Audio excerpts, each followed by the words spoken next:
Senate will come to order.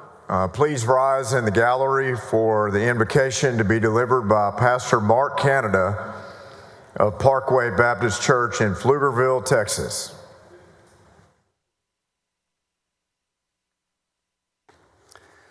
Let's pray.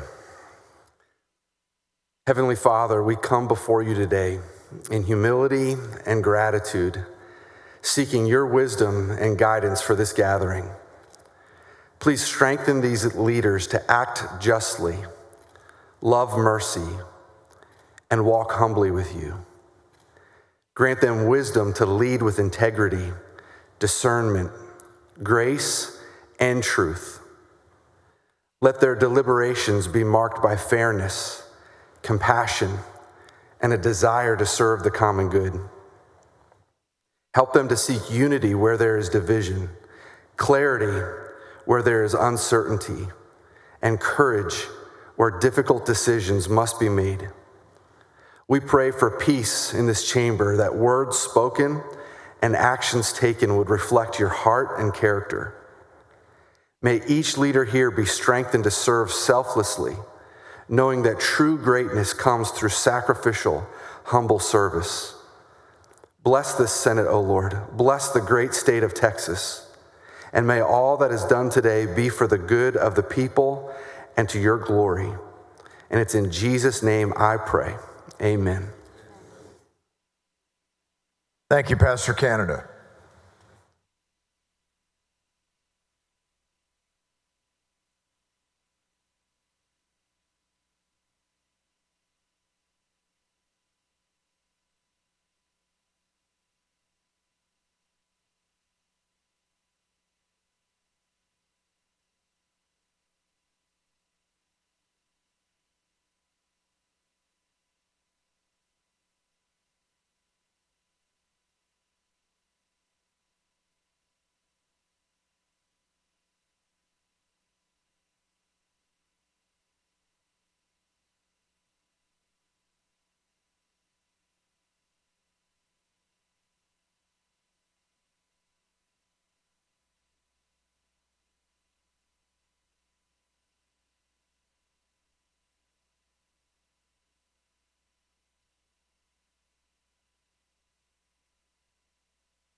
Chair recognizes Senator Hughes to introduce the Doctor of the Day. Thank you, Mr. President. Members, it's a real joy for me to get to introduce the Doctor of the Day, well known to this body, having testified here and helped and served in many ways. And she's also served as Doctor of the Day before. Dr. Lee Mitchell practices in Tyler at UT Health East Texas Wound Healing Center. She has an undergraduate degree as well as a master's in health policy from Johns Hopkins Medical School at Texas A&M Health Science Center College of Medicine, then residency at the Waco Family Medicine Residency Program. She's a past president of the Smith County Medical Society and a fellow of the American Professional Wound Care Association. Also appointed board chair of the Northeast Texas Public Health District, the lead physician for Tyler's chapter of Walk with a Doc, awarded the 2018 Texas Medical Association Health Hero Award. If that weren't enough, in her free time, she's down here serving us as Doctor today. Doctor, we're so glad to have you. And also serving at the Capitol today with Dr. Lee is Dr. Nayeli Fuentes from Mount Pleasant, undergrad at Texas A&M Commerce, that we're so proud of, medical school at Texas Tech University School of Medicine, and now a first-year family medicine resident at the UT Tyler School of Medicine. Please join me in welcoming Doctor of the Day. So glad you're here. Thank you.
The following message from the governor. The secretary will read the message.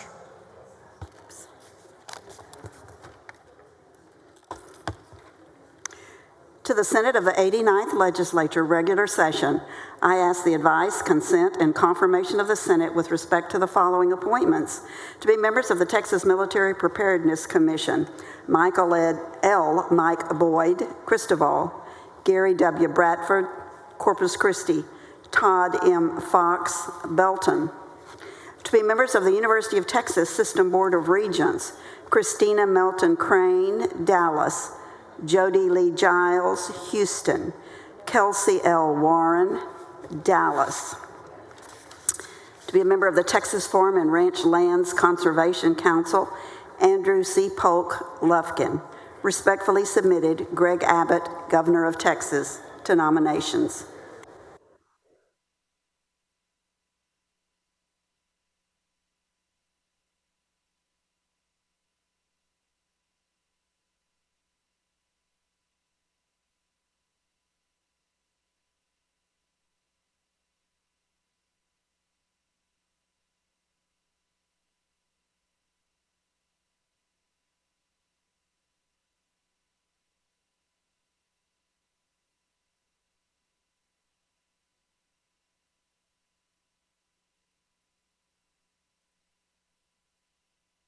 Members, if you could take your seats for important resolutions.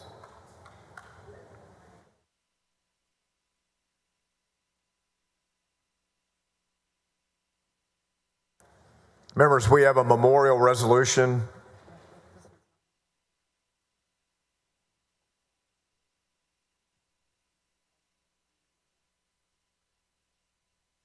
Correction on that, members. This is an important resolution. We'll have a memorial resolution next. Chair recognizes Senator Hancock.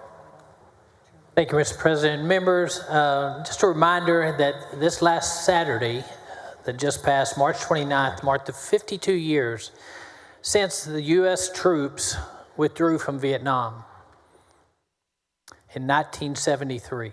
One of America's longest foreign wars. Over 9 million Americans served. 9 million Americans. And 3,400 Texans paid the ultimate sacrifice in this war. It was a war like none before it. These men exhibited unparalleled bravery in the face of intense warfare. Among their ranks was our very own Chuy Hinojosa. Senator, we want to thank you. Thank you for your service. We know this was a unique war, that many came home to those that weren't thankful for the service that was given, to the honor that was displayed for our country, and for those that led it. And while there was that disagreement now, I think we can all agree that anyone who is willing to lay down their life for another deserves to be honored and recognized, and we want to make sure we do that today. So members, I hope you will join me today and recognize the Vietnam Veterans Day that we had on Saturday, and give thanks to our own Senator Chuy Hinojosa today as we recognize Vietnam Veterans Day. With that, I move adoption.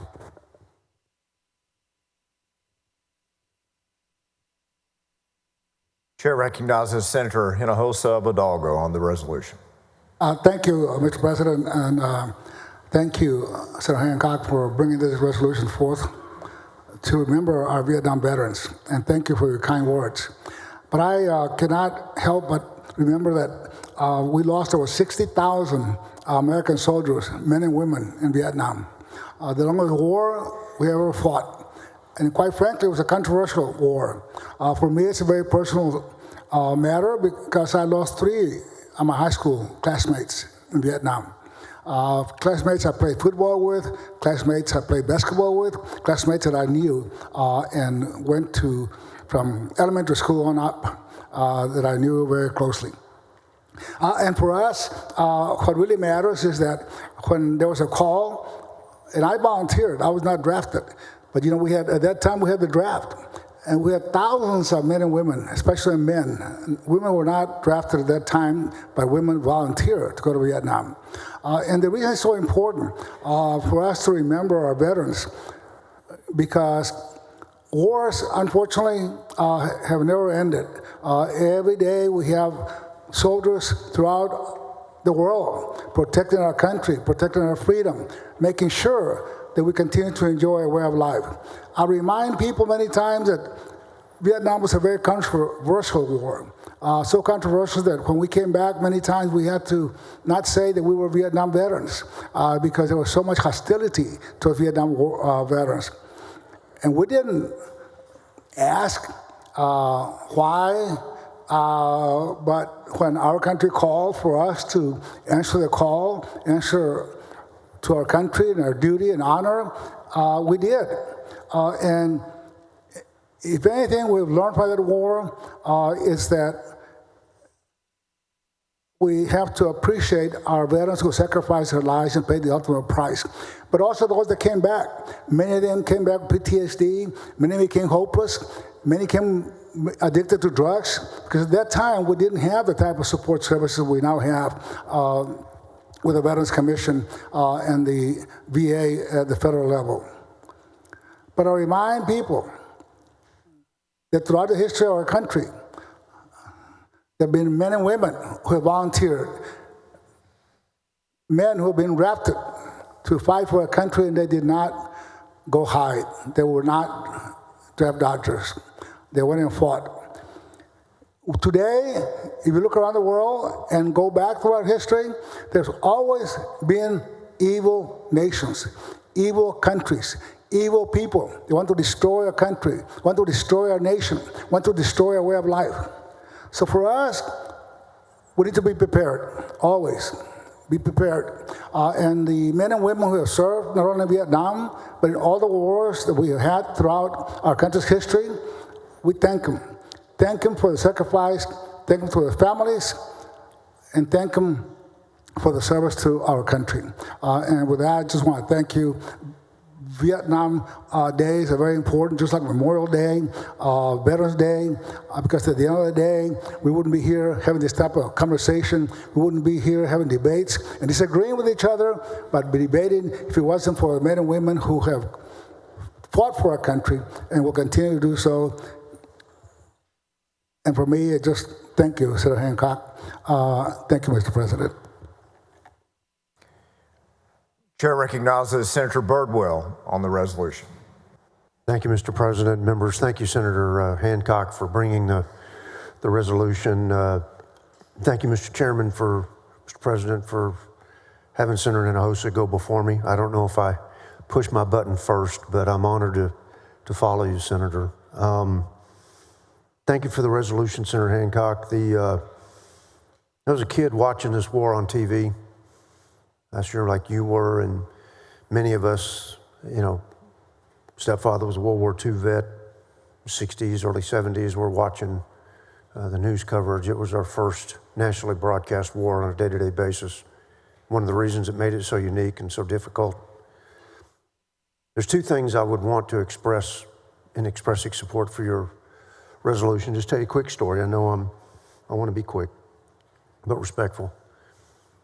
After the first Gulf War, 7th Corps deployed out of Europe to go to the Middle East. And 7th Corps is 5 divisions, so you're looking at about 160 to 180,000 people total that came out of Europe to go take on Saddam. I won't get into that, but we didn't get to come home to the United States. We went back to 7th Army to continue to stand along the Fulda Gap. We landed at Rhein Main Air Force Base, got off of that 141,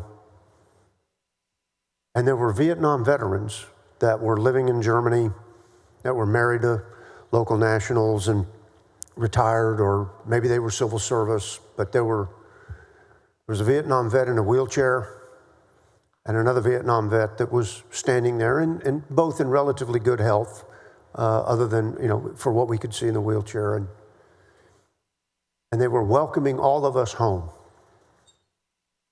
even though we were in Germany, not the United States. But you could see the tears in their eyes as they're welcoming us back, not just because of the success, but you could see how much in their hearts they longed for the welcome that they were giving us back to Germany that they had never gotten, come about a way, I mean, we could name all the places, but I know Chewy can. Because what hurts the Vietnam veteran's heart, and I won't speak for Chewy, but I think he would agree with me, that when you subordinate yourself to government, as Christ subordinated himself to the Father, took on the mission that was given him to bear that cross, and the members of the United States Armed Forces that bore the cross of going to Vietnam to fight for a freedom of a people we didn't know. What hurt most wasn't the sting of battle or the mud of jungle. It was coming back home to a country that instead of having to shower away that sting of battle or the smell of jungle, they tried to shower away the contempt of their fellow American citizens of the service they had just rendered in a very unpopular war.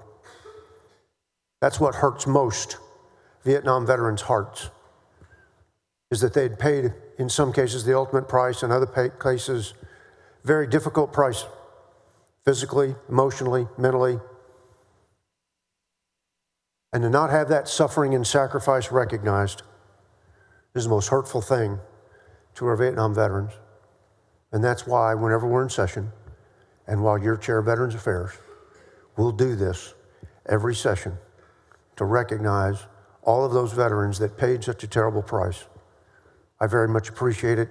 God bless you, Senator Hosa, and all your comrades and colleagues that served with you, that you knew and that you didn't know. It's an honor to be among you in the Senate chamber today. Thank you, Mr. President and members. Chair recognizes Senator Hughes to speak on the resolution. Thank you, Mr. President. Members, I rise only to thank Senator Hancock for the resolution and Senator Hinojosa and Senator Birdwell for their remarks and what do we say about their service. My point in rising is to, at the appropriate time, move that we add all members' names to the resolution. Is there objection to the motion? Chair recognizes Senator Hagenbuch to speak on the resolution. Thank you, Mr. President. I'll just be brief. The others have already said it. I just want to say myself, Senator Hinojosa, and to all Vietnam veterans, thank you for answering the call to your country. Welcome home.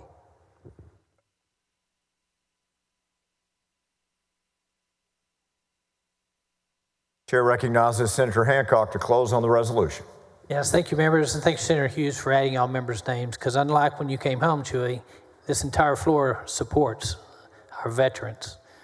And regardless of the commands that are being given, we all should recognize the heroes of those that are willing, especially to enlist, to lay down their lives for the safety and the protection of those of us that have not had the privilege to serve.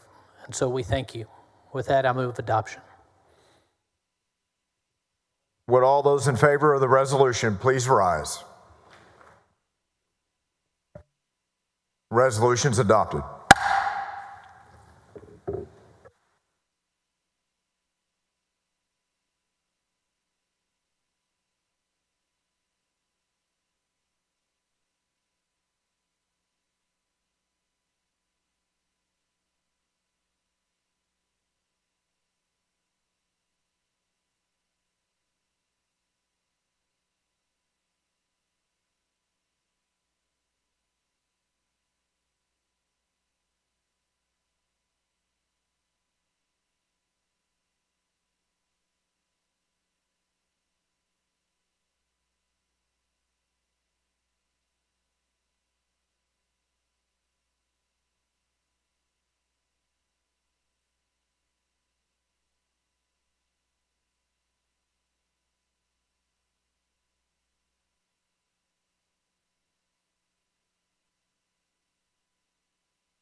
Members, take your seats for a memorial resolution.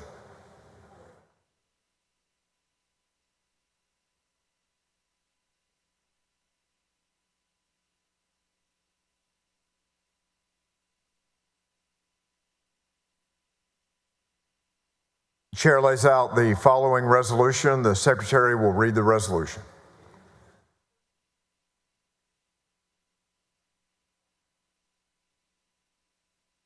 Senate Resolution 356 by Eckhart et al. Whereas the Senate of the State of Texas honors and commemorates the life of Carol Stewart Keaton, a highly esteemed Texan and a pioneering public servant who died on March 26, 2025 at the age of 85. And whereas born September 13, 1939, Carol Keaton was the second child and only daughter of Madge Anna Stewart and W. Page Keaton, legendary dean of the University of Texas School of Law. Enthusiastic and driven from an early age, Carol attended the University of Texas in the early 1960s, which helped to lay the foundation for her distinguished career of public service and a lifelong dedication to her community and state. And whereas Carol broke barriers in Texas politics and government throughout her career, and in 1972, she became the first woman elected president of the Austin Independent School District Board of Trustees. She went on to become the first woman to serve as mayor of Austin in 1977 and committed her efforts to fostering the growth and development of the city, and she remains the only woman to have held the office. And whereas in 1994, Carol Keaton became the first woman elected to the Texas Railroad Commission. And in 1998, she earned the similar distinction of being the first woman elected Texas Comptroller of Public Accounts. She served in this capacity from 1999 to 2007, during which time she demonstrated a robust commitment to fiscal responsibility and good governance, as well as a dedication to economic transparency and a principle-driven work ethic. Whereas a powerful voice for Texans, Carol made an impact that extended well beyond her official duties, particularly on issues of education and government efficiency. Her influence resonated across party lines, and her snappy delivery and personal aphorisms endeared her to many and served to highlight her sharp wit and her keen insight into the challenges faced by everyday Texans. And whereas while her professional accomplishments were remarkable, Carol found the greatest reward in her role as a mother and grandmother. She raised her 4 sons with care and devotion and instilled in them the value of hard work and the same diligence and intrepidity that defined her civic service. She treasured time spent with her grandchildren, who were a source of much pride and joy to her, and she was a model of grace and resilience to her loved ones. And whereas a woman of strength, perseverance, and generosity, Carol leaves behind a distinguished legacy of service shaped by her notable achievements and her spirit of determination. She will continue to be a source of inspiration to others long into the future, and her memory will be dearly cherished by her loving family members and by the many people who were privileged to know her and to share in her life. Now therefore be it resolved that the Senate of the State of Texas, 89th Legislature, hereby extends sincere condolences to the family of Carol Stewart Keaton, and be it further resolved that when the Texas Senate adjourns this day, it do so in memory of Carol Keaton. Chair recognizes Senator Eckhart to speak on the resolution. Thank you, Mr. President. I had the distinct honor of knowing Mayor Keaton, Controller Keaton. She was a force, an absolute force to be reckoned with. I rise today to recognize this trailblazing leader from our community here in Austin. The resolution already details her many accomplishments, but Keaton was truly one tough grandma. She was one tough woman before she was ever a mother. She was one tough mom. She was one tough mayor. She was a tough first woman to preside over the Austin School Board from 69 to 77. She was one tough woman on the Texas State Board of Insurance in 1983. She also spent time in the Texas Railroad Commission and aspired to higher office, making a run for the halls of Congress and for the governor of Texas. was just indefatigable in her desire to serve. And not just serve for her burnishment of her reputation, but for all women, for all Texans, and to serve as a team. I can't tell you how many times people who worked in the controller's office, whether they were Republicans or Democrats, just lauded her as an employer and as a person who would raise them up in their careers.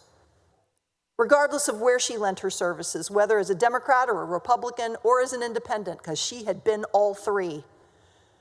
Keeton was deeply committed to her community, and it wasn't just about looking good.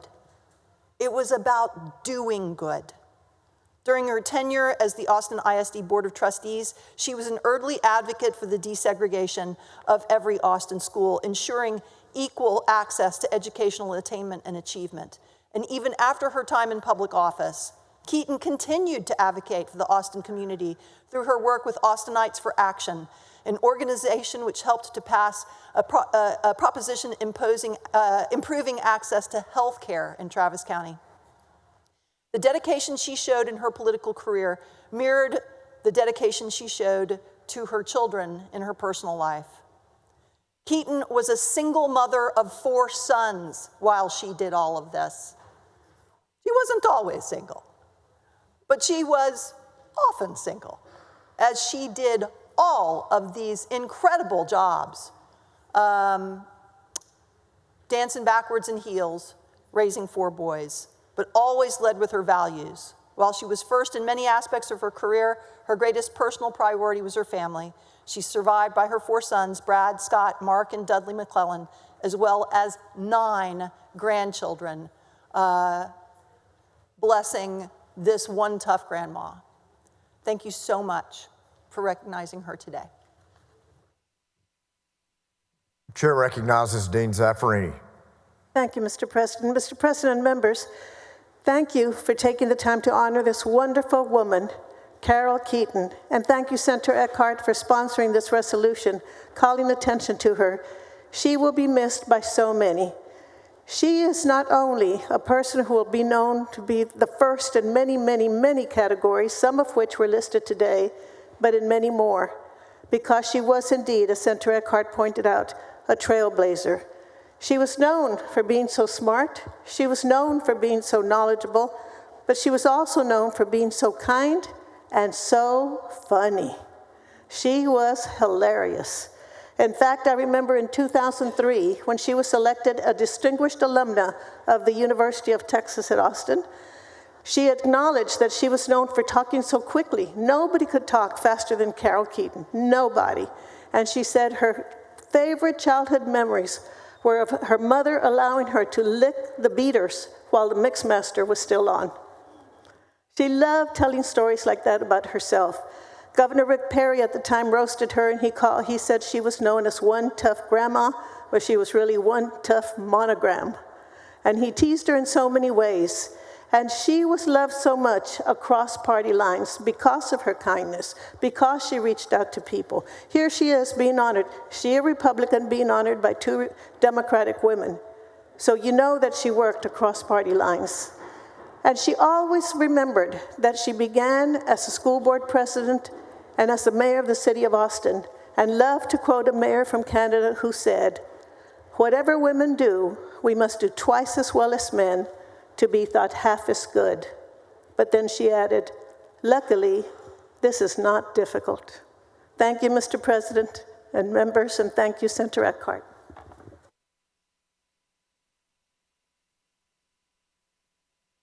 Chair recognizes Senator Eckhart to close on the resolution. Thank you, members, and I vote adoption of this resolution in memory of Carol Stewart Keeton, a phenomenal woman. Would all those in favor of the resolution please rise? The resolution is adopted.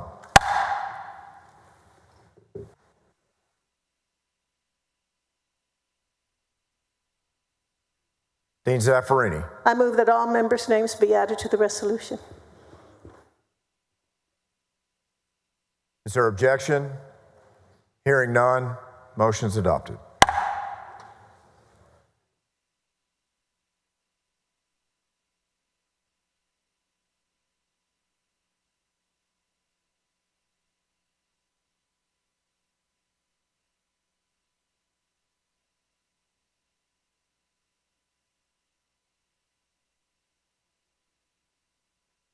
Chair lays out the following resolutions. The secretary will read the resolutions.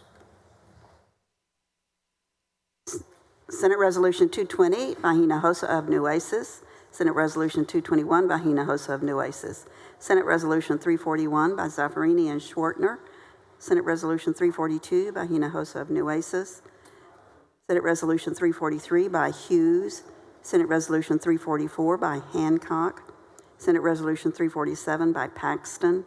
And Senate Resolution 348 by Middleton. Members, this is a voice vote. All in favor, say aye. All opposed, say no.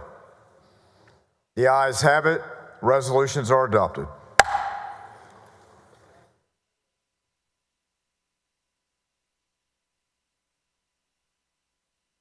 Members, if there is no objection, would like to postpone the further reading and referral of bills to the end of today's calendar. Hearing no objection, so ordered.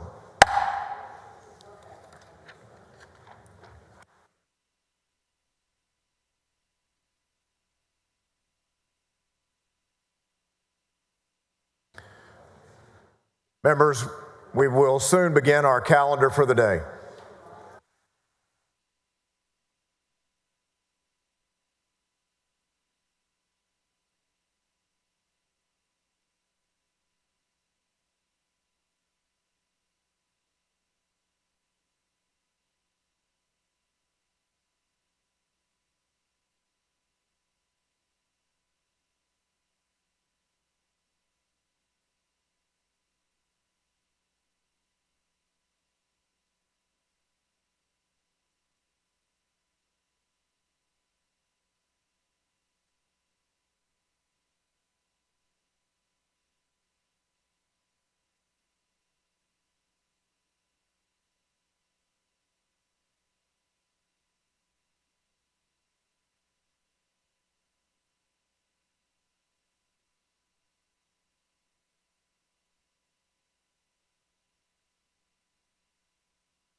The following motion in writing, the secretary will read the motion. Motion in writing. Mr. President, I move suspension of Senate Rule 5.14, the intent calendar rule, in order to move the intent calendar deadline to 5:00 p.m. today. I further move that the rule be suspended to allow the Secretary of the Senate to make the calendar available as soon as practical. Motion by Zaffarini.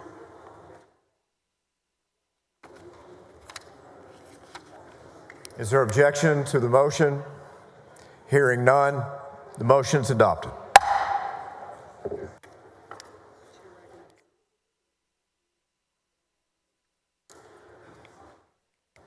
Chair recognizes Dean Zaffarini for a recognition. Thank you, Mr. President. Mr. President and members, on behalf of Senator Jose Menendez, I rise to recognize the student parliament from Churchill High School in his district. Members, Churchill High School's parliamentary sponsor, Wendy Charlton, has brought 28 of her students to learn about the Texas Capitol and legislative process. Today, we are recognizing the leadership team of Churchill High School Student Parliament, Prime Minister Noah Guajardo, Speaker of the House Josh Snow, and Parliamentarian Mary Paracle. He also would like to thank these students for their dedication and drive to supporting their community. All of the students here today are elected individuals ranging from the 10th grade to the 12th grade and represent their student body. These students are dedicated individuals who strive to promote a safe and positive environment in their school. They volunteer their extra time to support their school and surrounding communities by hosting on and off campus events. Each and every one of them has the great potential to make a significant impact on the communities in which they live. Thank you to Wendy Charlton for her commitment to educating these young individuals and for bringing this group to the Texas Capitol so they can learn more about the legislative process. Senator Menendez certainly hopes that each of you will continue to serve their community and make an impact on those in which you serve. Welcome to the Texas Capitol. Please rise and be welcomed and thanked for your service on behalf of Senator Menendez and the Texas Senate. Thank you, Mr. President and members.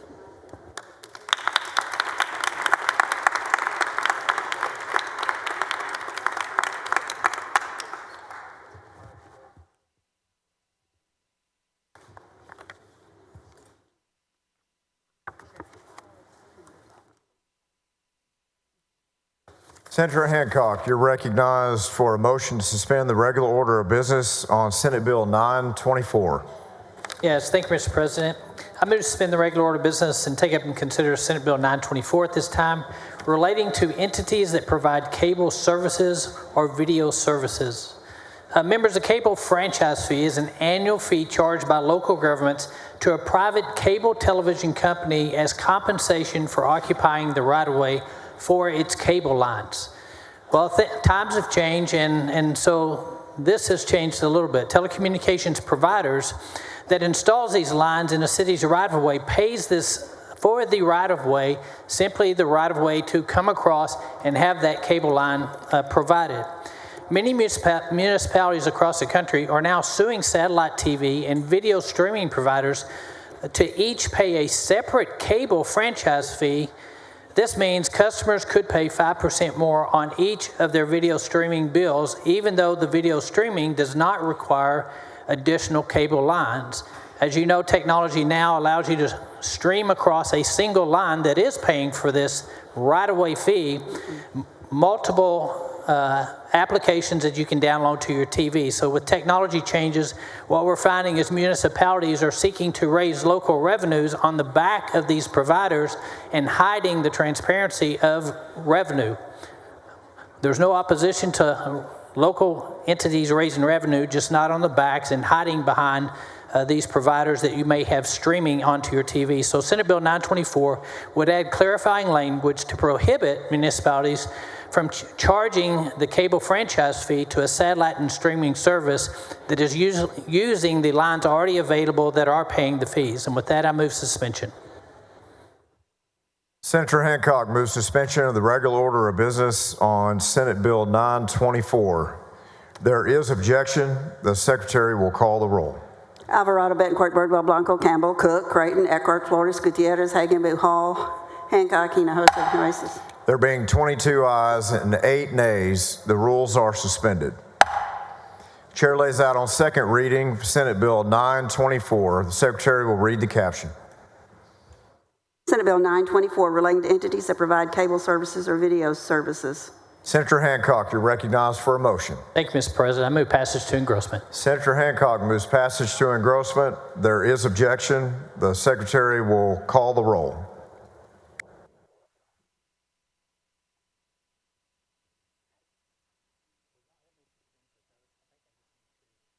Alvarado, Betancourt, Birdwell, Blanco, Campbell, Cook, Creighton, Eckhart, Flores, Gutierrez, Hagenbu, Hall, Hancock. There being 22 ayes and 8 nays, the bill is passed to engrossment. Senator Hancock will hold there.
Senator Hancock, you're recognized for a motion to suspend the constitutional 3-day rule. Thank you, Mr. President. I move and suspend the rule that bills be read on 3 several days. Senator Hancock moves suspension of the 3-day rule. The Secretary will call the roll.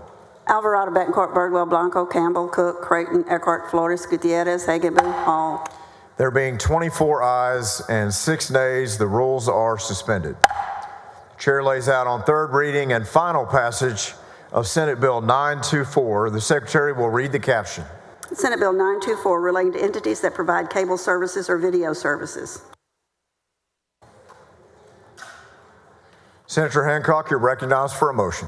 Thank you, Mr. President. I move final passage of Senate Bill 924. Senator Hancock moves final passage of Senate Bill 924. The Secretary will call the roll. Alvarado, Betancourt, Birdwell, Blanco, Campbell, Cook, Creighton, Eckhart, Flores, Gutierrez, Hagenbu, Hall, Hancock. There being 23 ayes and 7 nays, the bill is finally passed. Senator Hancock, congratulations.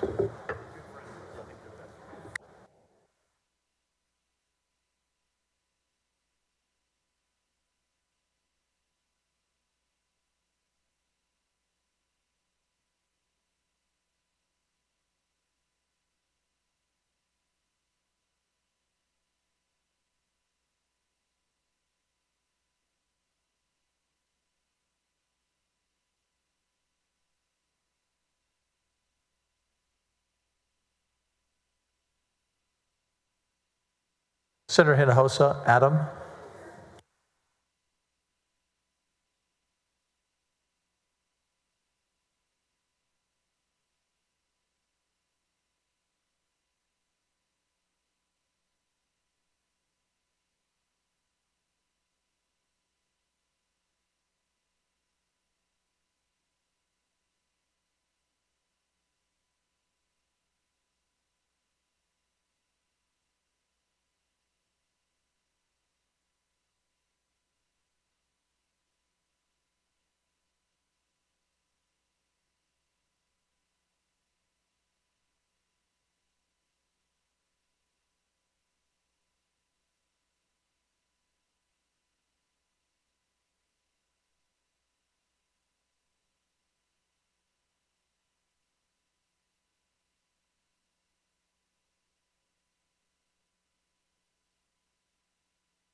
Senator Zaffarini, you're recognized. Suspend the regular order of business, Senate Bill 1697.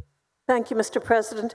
Mr. President and members, I move to suspend the Senate's regular order of business in order to take up and consider at this time Senate Bill 1697 relating to a consumer guide to home solar energy devices. Members, this is a companion to a bill by Representative Vandiver in the House. Generally, this bill would require the Public Utility Commission to publish a solar panel consumer guide on its website and to require utilities to maintain a link to each published version on their websites for at least 12 months after the guide is published. Mr. President, I move suspension. Any objection? Hearing none. Rules are suspended. Chair lays out on second reading Senate Bill 1697. Secretary will read the caption. Senate Bill 1697 relating to a customer guide to home solar energy devices. You're recognized on passage to engrossment. Thank you, Mr. President. I move passage to engrossment. Any objection? Hearing none. Bill passed to engrossment. You're recognized. Suspend the constitutional 3-day rule.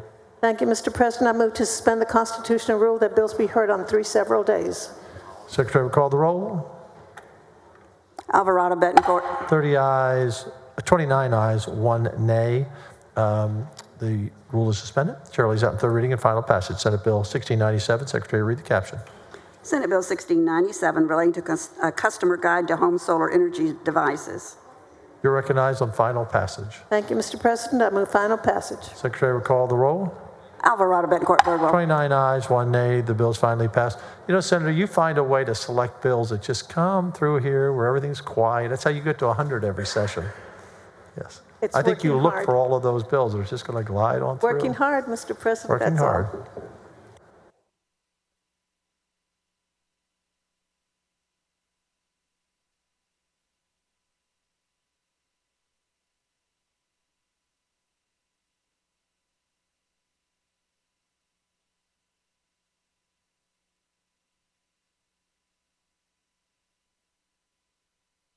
Senator Sparks, you're recognized. Suspend the regular order of business and committee substitute for Senate Bill 1038. Thank you, Mr. President. Members, I move at this time to suspend the regular order of business in order to take up and consider the committee substitute to Senate Bill 1038. Each year, Texas loses an estimated $5 billion in taxpayer funds to fraud, waste, and abuse within the public health system. The statute governing the administrative enforcement of violations against the Medicaid program has remained largely unchanged since 1987, while the criminal and civil statutes have been updated and strengthened many times. The committee substitute for Senate Bill 1038 will align the administrative enforcement statute with the related criminal and civil statutes. Additionally, the committee substitute addresses several concerns from stakeholders. These include, first, clarifying that it is only a violation if a person knowingly submits a claim that they know to be a lie or an admission. Second, extending the timeline for a provider to request a hearing from 10 days to 30 days. And lastly, requiring that a brief summary of the facts, a statement of the amount of the recommended remedy, and a description of the administrative and judicial due process remedies be made available to a provider charged with committing a violation of this law. This proposal represents a critical step in the ongoing fight against Medicaid fraud, waste, and abuse. By updating statute, we can create a more effective and efficient system that protects taxpayer dollars, enhances program integrity, and ensures Medicaid funds reach the Texans who need them the most. The motion is to suspend the regular order of business. Secretary will call the roll. Alvarado, Bettencourt, Boardwell, 25 Blanco. ayes, 5 nays. Rules are suspended. Chair lays out second reading. Committee substitute for Senate Bill 1038. Secretary, read the caption.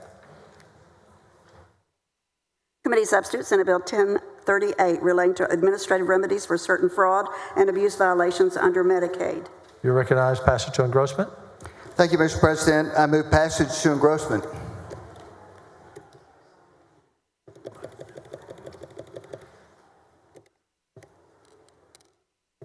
Secretary will call the roll when ready. Alvarado, Bettencourt, Boardwell. 25 ayes, 5 nays. The bill passed to engrossment. You recognize suspend the constitutional 3-day rule.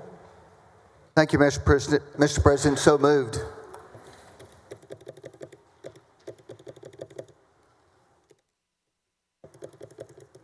Secretary will call the roll. Alvarado, Bettencourt, Boardwell. 25 ayes, 5 nays. The rule is suspended. Chair lays out third reading, final passage. Committee substitute for Senate Bill 1038. Secretary, read the caption. Committee substitute, Senate Bill 1038, relating to administrative remedies for certain fraud and abuse violations under Medicaid. You recognize on final. Thank you, Mr. President. I move final passage of the committee substitute to Senate Bill 1038. Secretary will call the roll when ready.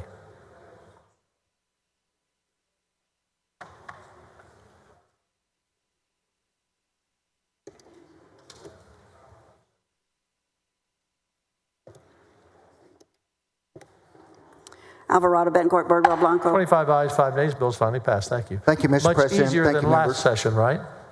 Thank you, sir.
Senator West, you're recognized for a motion to suspend the regular order of business on committee substitute for Senate Bill 1527.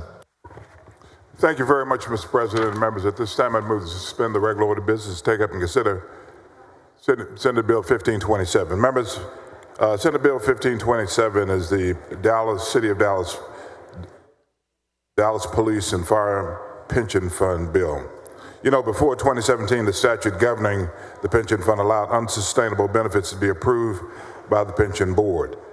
As a result of this near failure in 2017, the state legislature passed House Bill 3158 to save the pension fund from collapsing and gave the pension fund and the City of Dallas until 2025 to come up with a plan.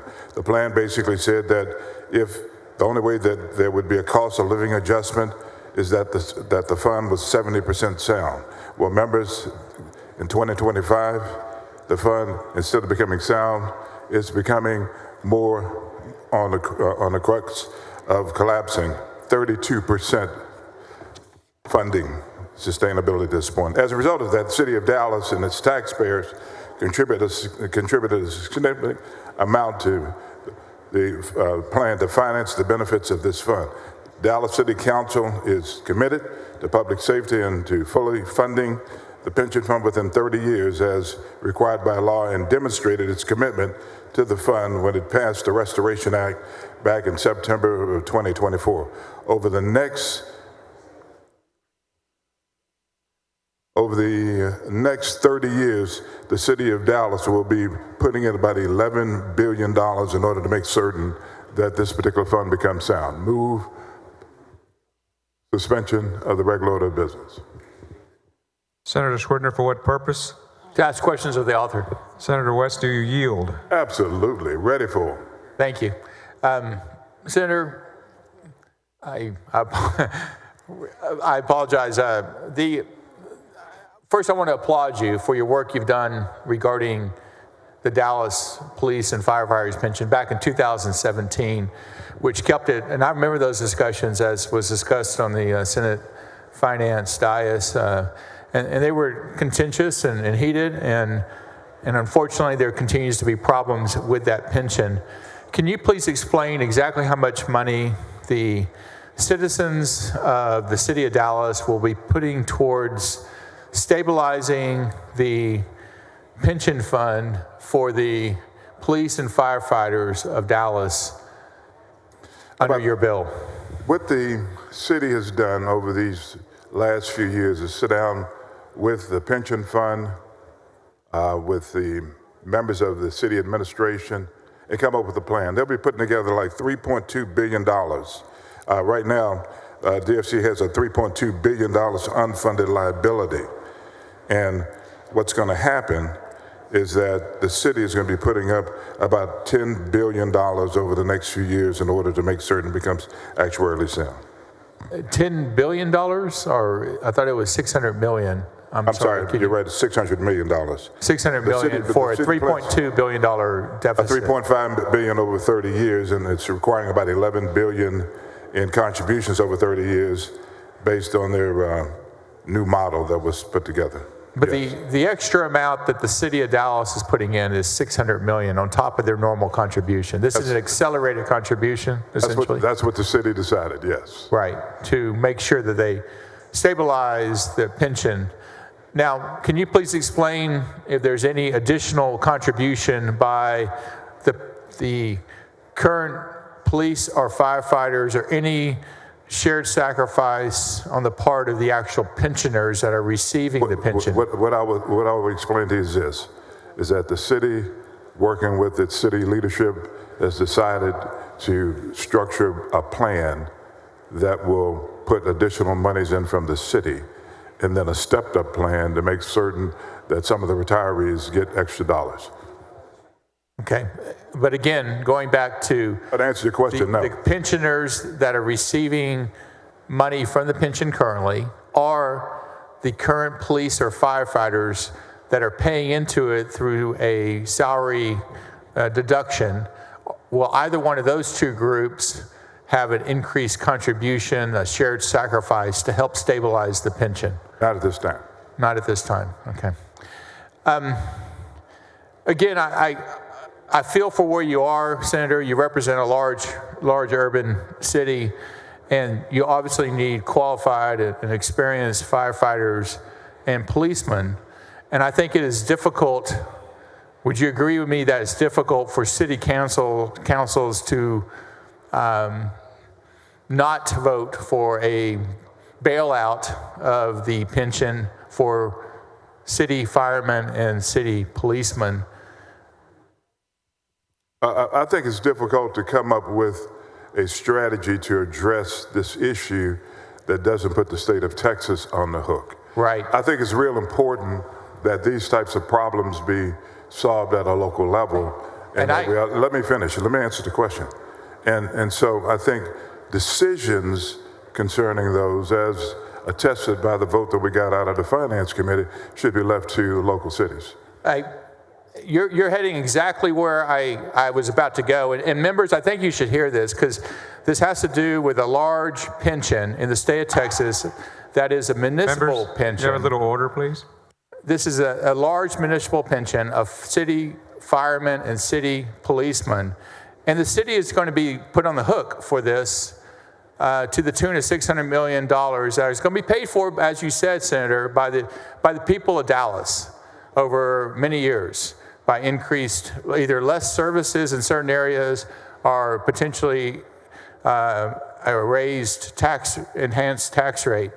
But your comment was very precise and the one that I am most concerned about. This does not concern my district, but if we were to have this happen across the state, the first place these large pensions that are in trouble will turn is the state, and they will look to the state to backstop them because they are part of the state.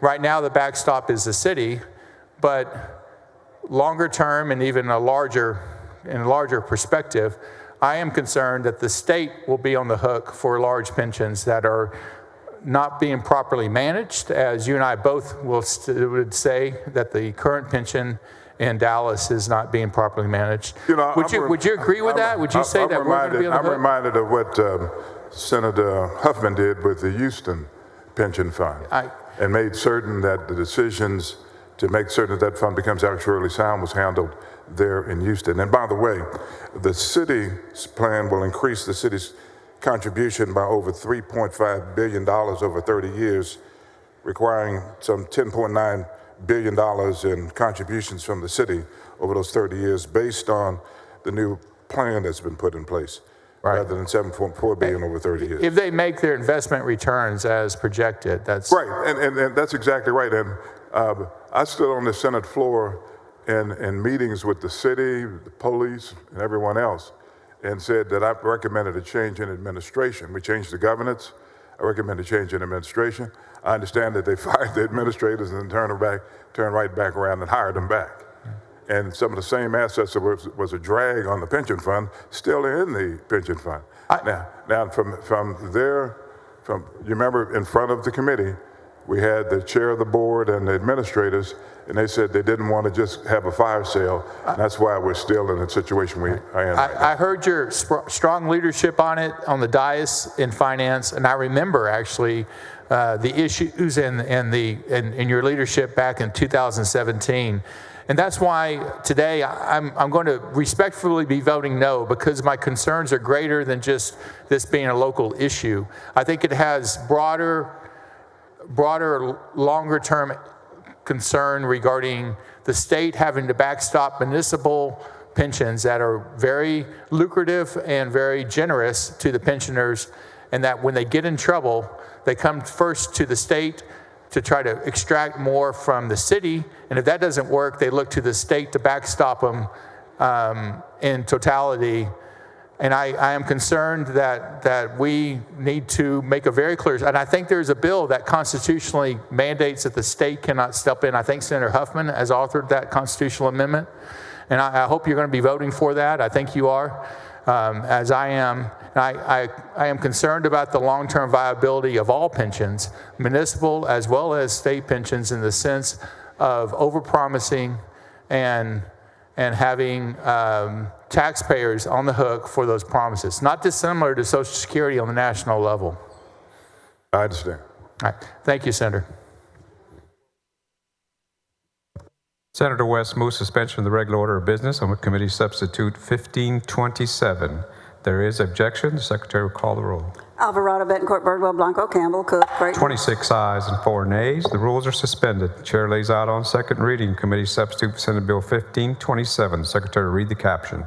Committee Substitute Senate Bill 1527, relating to the administration of contributions to and benefits under the public retirement systems for police and firefighters in certain municipalities. Senator West to recognize for a motion. Move passage to engrossment. Senator West moves passage to engrossment. There is objection. Secretary will call the roll.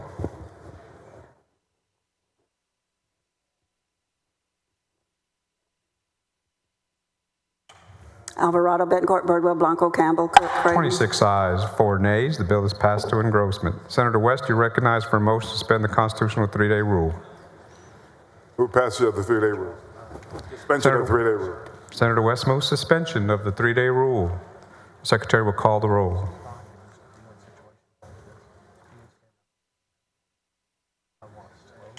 Alvarado, Betancourt, Birdwell, Blanco, Campbell, Cook, There will be Creighton. 26 ayes and 4 nays. The rules are suspended. Chair lays out on third reading and final passage of committee substitute for Senate Bill 1527. The secretary will read the caption. Committee Substitute Senate Bill 1527 relating the administration of contributions to and benefits under the public retirement systems for police and firefighters in certain municipalities. Senator West, you're recognized for a motion.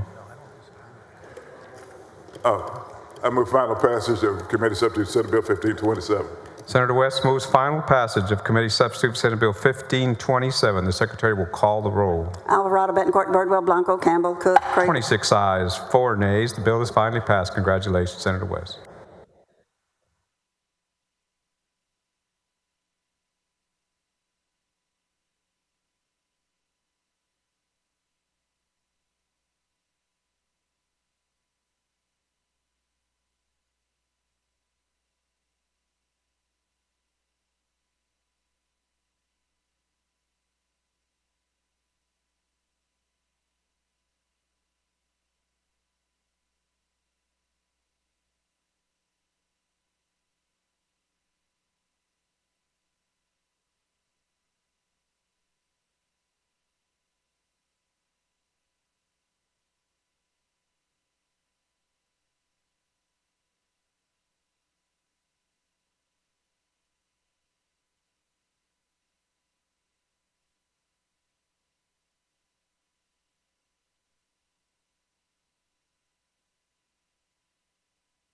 Senator Huffman, you're recognized for a motion to suspend the regular order of business on SJR 57. Thank you, Mr. President and members. At this time, I move to suspend the regular order of business, take up and consider SJR 57. Members, unfortunately, many of Texas's local pension plans are struggling to address serious funding shortfalls. According to the latest calculation by the Pension Review Board, 21 local pensions have amortization periods of more than 30 years, which means they could not pay off their unfunded liabilities within a standard 30-year period. The unfunded liability of these 21 systems is over $6.4 billion. SJR 57 amends the Texas Constitution with voter approval to make absolutely clear that the state is not liable for any debts or other obligations of a local retirement system. Although the Attorney General clarified in an opinion from 2016 that the state is not on the hook for local pension debt, questions continue to arise about the state's liability for local pension problems in some of our municipality. SJR 57 prohibits the legislature from appropriating funds to a local retirement system to pay off any debts or obligations. With that, I move to suspend the regular order of business. Senator Hinojosa of Hidalgo, for what purpose? Will the senator yield for questions? Senator Huffman will yield. Yes. Senator Huffman, on these issues and decisions that are made with local pensions, they're not made by the state, are they? Correct, they are not. They're made by local public officials. Correct. And those are usually made in negotiations with either police associations or other employees. Correct, and none of them are designed to include state resources or state obligations. However, we do know that many times local municipalities or counties can come to the state asking for help with specific problems, and this is just to preclude that from ever happening by putting it in the Constitution, or unless the Constitution was amended again, of course. And of course, one of the biggest risks that the nation actually faces a liability is that many pensions they're not actually sound throughout the United States. Right, that it is a nationwide problem. Though we have worked to correct that at the state level, we still have a ways to go, but the local levels are not quite there. Well, thank you for your SJR 57. I think it addresses the problem that the state cannot come in and bail out some of the decisions that are being made that are not very wise decisions in many instances where they commit local taxpayers' funds, and then they cannot meet those commitments, and they come to the state for us to bail them out. We had nothing to do, not even involved, and no say-so in the decision on the local pensions. Yeah. But thank you for Correct. Thank you, Senator. Senator Schwertner, for what purpose? To ask questions of the author. Senator Huffman, do you yield? Yes. Thank you, Mr. Chairman, or Mr. President. And Senator, I think this bill is long overdue. I really applaud you for presenting it to the body. I'm obviously a strong supporter of it. Just for clarification, say you have a whole group of municipalities because of whatever reasons, a severe economic downturn, market downturn, and you have 30 or 40 pensions in trouble, big pensions, your urban ones, large pensions, large dollar amounts, large numbers of constituents. Could they come to the Capitol and get the 150 members of the House and majority, 2/3 of the Senate, to reverse what we do today, passing this out if this were to become law or become a constitutional amendment passed by the people of Texas, or the people of Texas still would have to also ratify any change that they would do in the future, correct? Yes, if this constitutional amendment would be ratified by the voters, then for us ever to bail out anything local, it would take another constitutional amendment, which of course would, take So again, there a is 2/3 a way, vote out of both houses, and then the voters ratifying that. there is a way for the legislature and the state to be to bail out if necessary, but it would require multiple steps, and I think that's important and one that the people would have to ratify essentially as well. Correct, and that's why I think this is important, because as you well know, if something went terribly wrong at the municipal level, as we know, most of the recipients of the pensions are municipal workers, fire, police, the very essential, they are essential workers to a local government and to the state.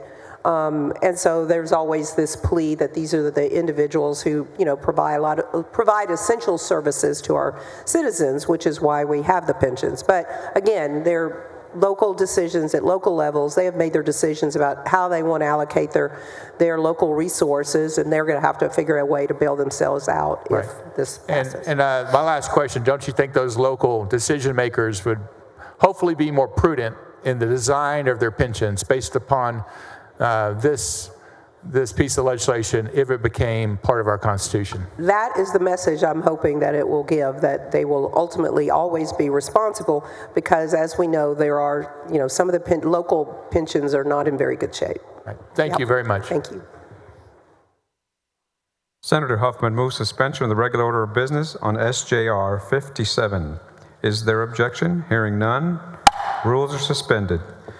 Chair lays out on second reading SJR 57. The Secretary will read the caption. SJR 57, proposing a constitutional amendment prohibiting the use of state funds to pay for the obligations of a local public retirement system. Senator Huffman, you recognized for a motion. Move passage to engrossment of SJR 57. Senator Huffman moves passage to engrossment. Is there objection? Hearing none, bill is passed to engrossment. Senator Huffman, you're recognized for a motion to suspend the constitutional 3-day rule. So moved, Mr. President. Senator Huffman moves suspension of the 3-day rule. Secretary will call the roll. Alvarado, Betancourt, Bardwell, Blanco, Campbell, Cook, Creighton. 29 ayes and 1 nay. The rule is suspended. Chair lays out on third reading and final passage of SJR 57. The Secretary will read the caption. SJR 57, proposing a constitutional amendment prohibiting the use of state funds to pay for the obligations of a local public retirement system. Senator Huffman, you recognized for a motion. Move final passage of SJR 57. Senator Eckhart, for what purpose? To speak with a resounding yes for this bill. You're recognized. I just want to say thank you very much to Senator Huffman for this important piece of legislation that creates incentive for fiscal prudence in the pensioning at the local level, and also creates an appropriate mechanism in case a municipality gets upside down for reasons that are beyond its control. So what a masterful piece of legislation, and I deeply appreciate your work on it. Thank you. Senator Huffman moves final passage of SJR 57. The Secretary will call the roll. Alvarado, Betancourt, Bardwell, Blanco, Campbell, Cook. 29 ayes and 1 nay. The bill is finally passed. Congratulations, Senator. Thank you.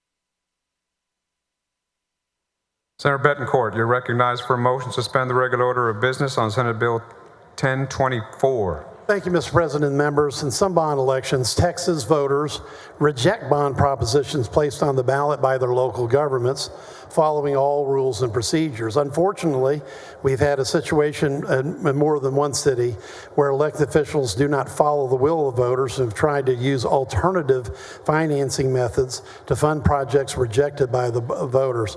Senator Sparks knows that the city of Amarillo was sued in 2022 by a local taxpayer after seeking to issue $260 million of TANs, tax anticipation notes, for a project that was previously rejected by more than 60% of the voters in their most recent November election.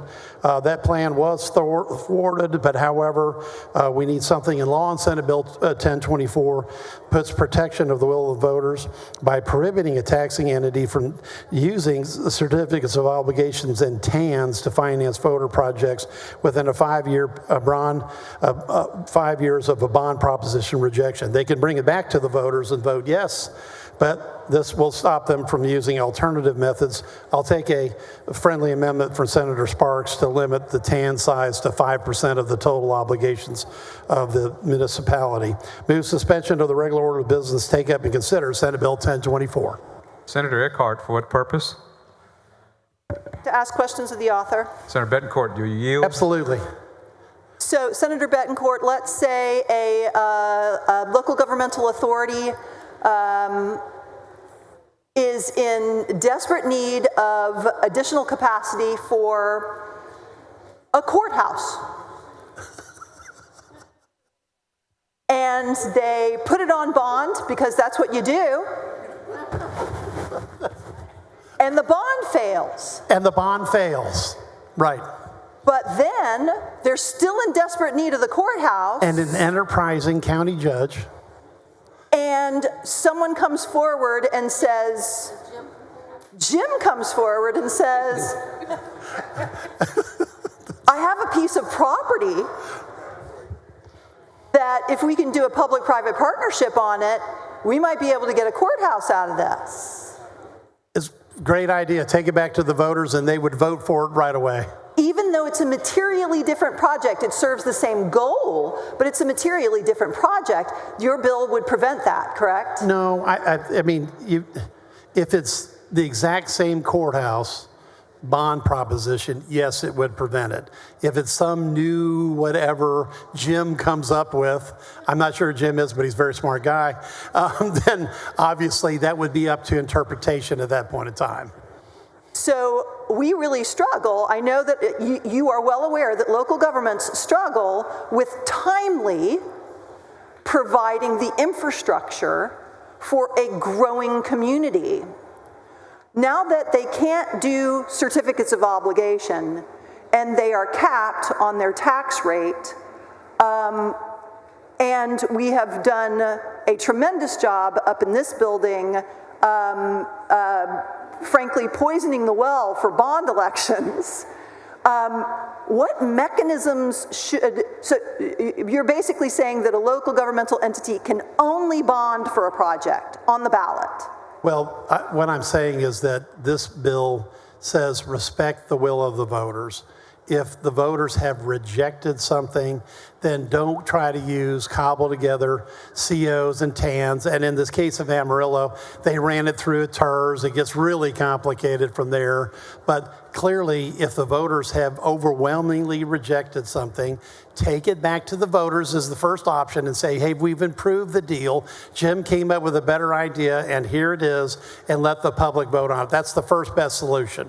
The second best solution is this bill, which is you can't do it for 5 years. And then after that, Jim can be as creative as he wants to and take it to whatever levels they wish to take it to. Would you be in favor of citizen-led petition drives, a right in citizen-led petition on the ballot? Well, why don't we do this, since you're probably not ready to vote for the bill today, because I'm not sure Jim is ready to vote for it. But let's see what happens when the bill comes back from the House. I'm not going to write that. I'm not going to write that possibility off. That in Jim's alternative proposal, we saved money and built a courthouse for less than what the bond proposition was.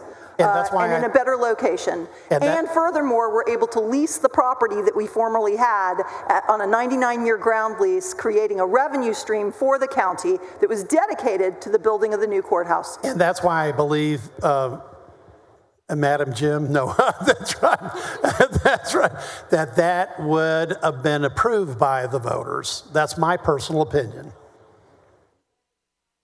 At the time, we were seeing a 20% escalation in construction costs year over year. So if we had had to wait for 5 years, we would have doubled the cost of the courthouse. It's actually higher, but I'll run the math with you.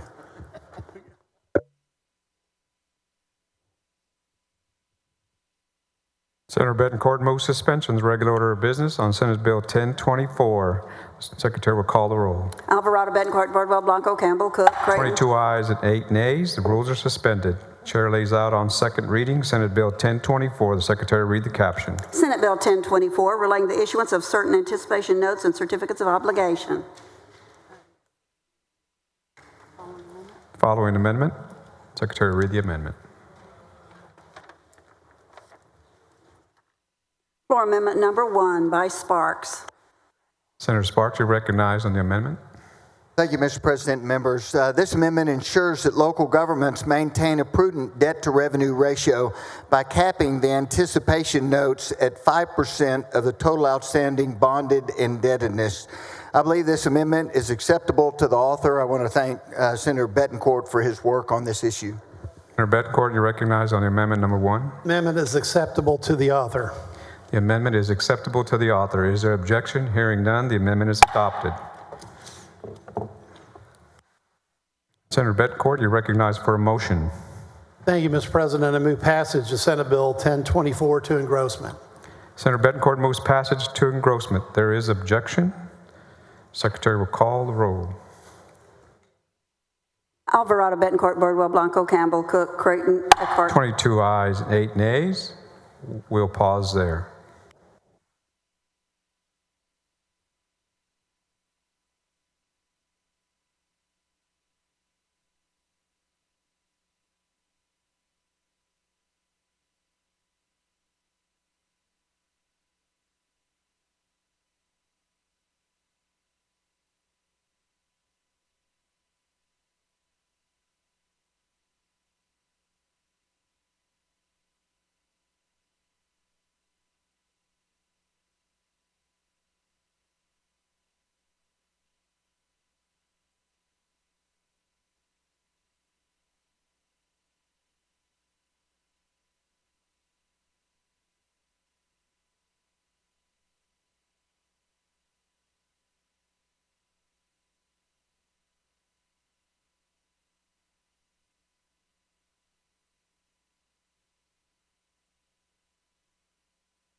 Senator Bettencourt, you're recognized for a motion to suspend the constitutional 3-day rule. So moved, Mr. President. Senator Bettencourt moves suspension of the 3-day rule. Secretary will call the roll.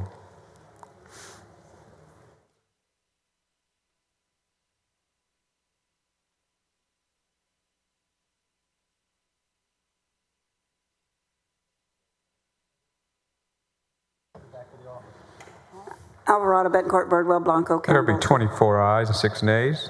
Rules are suspended. Chair lays out on third reading and final passage of Senate Bill 1024. Secretary, read the caption. Senate Bill 1024, relating to the issuance of certain anticipation notes and certificates of obligation. Senator Bettencourt, recognized for a motion. Thank you, Mr. President. Move final passage of Senate Bill 1024. Senator Bettencourt moves final passage of Senate Bill 1024. Secretary will call the roll. Alvarado, Bettencourt, Birdwell, Blanco, Campbell, Cook, Creighton, Eckhart. 22 ayes, 8 nays. The bill is finally passed. Congratulations. Thank you, Mr. President and members. Senator Perry.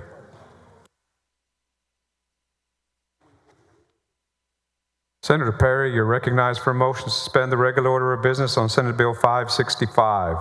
Thank you, Mr. President and members. Senate Bill 565 implements a recommendation made in our committee's interim report to the 89th Texas Senate. In short, this is a cleanup bill. Follow up with House Bill 3232, which extended the opportunity for small system and large system water consolidation. Senate Bill 565 simply clarifies that all types of retail public utilities are eligible for HB 3232 safe harbor agreements. With that, I move to suspend the regular order of business for Senate Bill 565.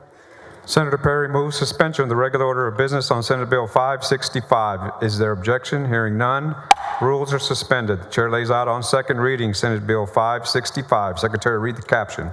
Senate Bill 565, relating to a compliance agreement for the suspension of an enforcement action against a regional water supply, sewer, wastewater treatment, or solid waste disposal service for certain violations. Senator Perry recognized for a motion. Move passage and engrossment. Senator Perry moves passage to engrossment. Is there objection? Hearing none, the bill is passed to engrossment. Senator Perry, you're recognized for a motion to suspend the constitutional 3-day rule. Move to suspend the constitutional 3-day rule.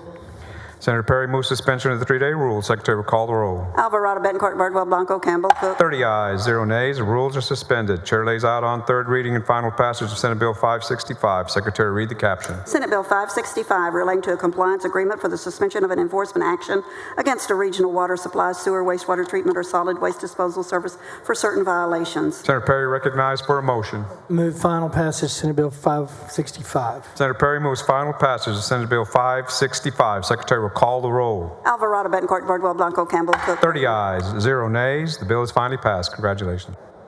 Thank you, members. Senator Birdwell, you're recognized for a motion to suspend the regular order of business on Senate Bill 875. Thank you, Mr. President. Members, I move to suspend the Senate's regular order of business, take up and consider Senate Bill 875. Members, currently it is against the law for public school officials to electioneer on public property.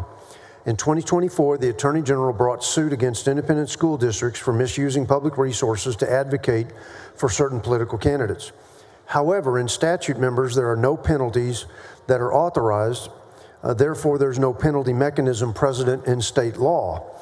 SB 875 adds the penalty by prohibiting school officials from using independent school district resources or property to influence the outcome of an election or to persuade ISD employees to vote for a particular party candidate or measure.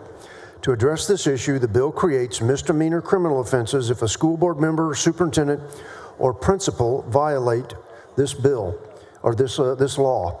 If a member of the school board or superintendent uses funds or independent school district resources, including district email, telephone, mailing list, or property, to electioneer for or against any political party, candidate, or measure, they'll be eligible to be charged with a Class A misdemeanor. If in Senate Bill 875 establishes a Class B misdemeanor, if the chief administrator of an independent school district campus, i.e. the principal, knowingly permits the posting of political signs for a period longer than 48 hours. If a school campus is a polling location, signs are permitted during voting periods, and the campus administrator will be held harmless of being charged with a criminal penalty.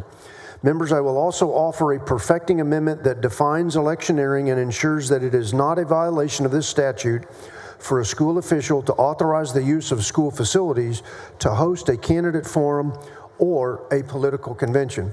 Members, the intent is to chill the electioneering, but not prevent a local official from allowing public property to be used for a convention or a candidate forum. With that, Mr. President, subject to questions, I move suspension. Senator Eckhart, for what purpose? To ask questions of the author.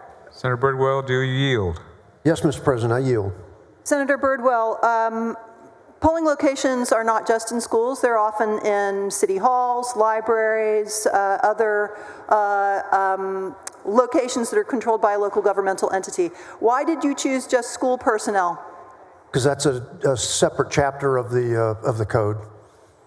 Aren't all governmental employees barred from electioneering utilizing public resources? I didn't understand the first part of the question. Aren't all governmental workers barred from electioneering utilizing government resources? I believe that is correct, but to get at what I think you're driving at is, in the military, you learn that units do well what the commander checks. So we put the penalties in place for senior leadership because subordinates will follow suit when senior leadership is obeying the law. But you're suggesting criminal penalties for electioneering using public resources only for people who are employed by school districts. There would not be criminal penalties for any other government official electioneering utilizing. They may very well be, but that's a different chapter. So this is in the education code.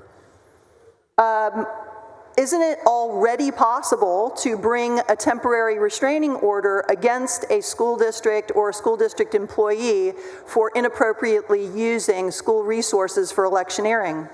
I will defer to your experience. I assume that's certainly possible, but that is civil as opposed to a criminal penalty. In fact, Senator Betancourt's Senate Bill 509 last week went directly to that issue. Okay.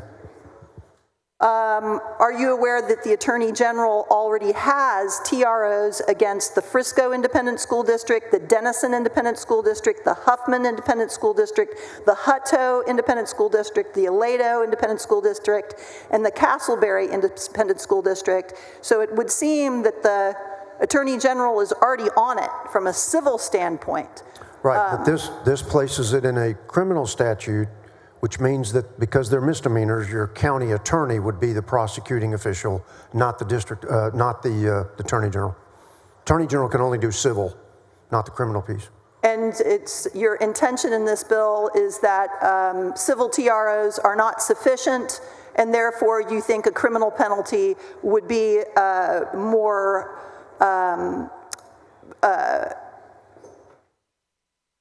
dissuading? I believe it's a more firm penalty, yes, ma'am. But I kept it at misdemeanors because, you know, I'm not pursuing felony particulars here. And are you aware that in most instances where the Attorney General has brought temporary restraining orders against a school district, the school district their defense was largely that they were confused and immediately stopped the action? Or the school district employee was confused and immediately stopped the action. Do you believe that that should rise to criminality? That's why we put it on the leadership, not the individual subordinate employees. Thank you for answering my questions. You're welcome, ma'am. Thank you, Madam Senator. Senator Hinojosa Hidalgo, for what purpose? Will Senator yield for questions? Senator Birdwell, will you yield? Yes, Mr. President. Thank you, Mr. President. And Senator Birdwell, I support your bill, but just need a point of clarification. Part of the bill talks about mailing list maintained by the district. Mailing list maintained by the district. But some of the mailing lists are also available outside the district. How do you distinguish and differentiate? I didn't understand quite the... Okay. I got my hearing aids in and maxed out, Senator, but I didn't quite understand. It sounded like you're saying the list. In your bill, page 1, line 143, you list as a violation, mailing list maintained by the district. Right, a mailing list, correct. Correct. Many of those mailing lists are also available outside the school district. So does that cover a mailing list that would be available? It doesn't cover parent-teacher organization mailing lists, things like that. It is a employee mailing list within the district. And many times PTA may have those lists also. Would it be a violation? Possible, but if a PTA member is not an employee and a school board member, superintendent, or principal of a campus, they're not covered in what I've put together here. Okay, so the PTA has a mailing list that are pretty much identical to what the school district has. They can be used outside the school district. Yes, that's correct. Yeah. Thank you for answering my question. Thank you, Mr. You're welcome, President. Senator.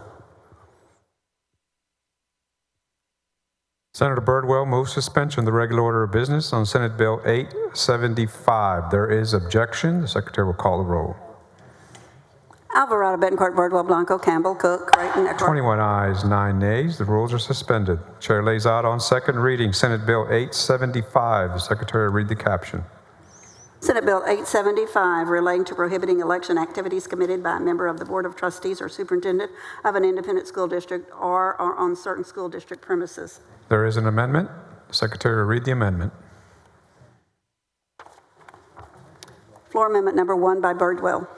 Senator Birdwell, you're recognized on amendment number 1. Thank you, Mr. President. Members, this is the perfecting amendment that I mentioned in my layout. This amendment defines electioneering as engaging in an act intended to support or oppose a specific candidate, measure, or political party. Additionally, the amendment clarifies that it is not a violation for a school official to authorize the use of public facilities of an independent school district to host forums for candidates for elected office during primary and general elections and for political conventions for all parties. Independent school district buildings cannot be used for these purposes from the time early voting begins through Election Day if these buildings are being used as an early voting or Election Day polling place. Members, I would also bring your attention to line 24 of the amendment where the word allowed says allowed equally all candidates for the same office or political parties.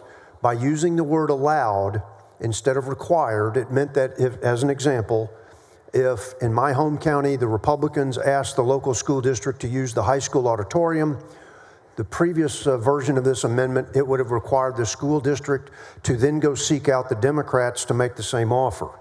By saying allowed, it means that each party can come in solicit. If the other party doesn't solicit for the use, it does not constitute a partisan act or electioneering by allowing one party to use, but if the other party doesn't request, the senior leadership is not in trouble if the other party doesn't make the same request. So with that, members, I move adoption of floor amendment number 1. Senator Bettencourt, for what purpose? Ask question of the author. Senator Birdwell, do you yield? Yes, Mr. President. I think this is a great amendment because it lays out what is the important part of all this conversation.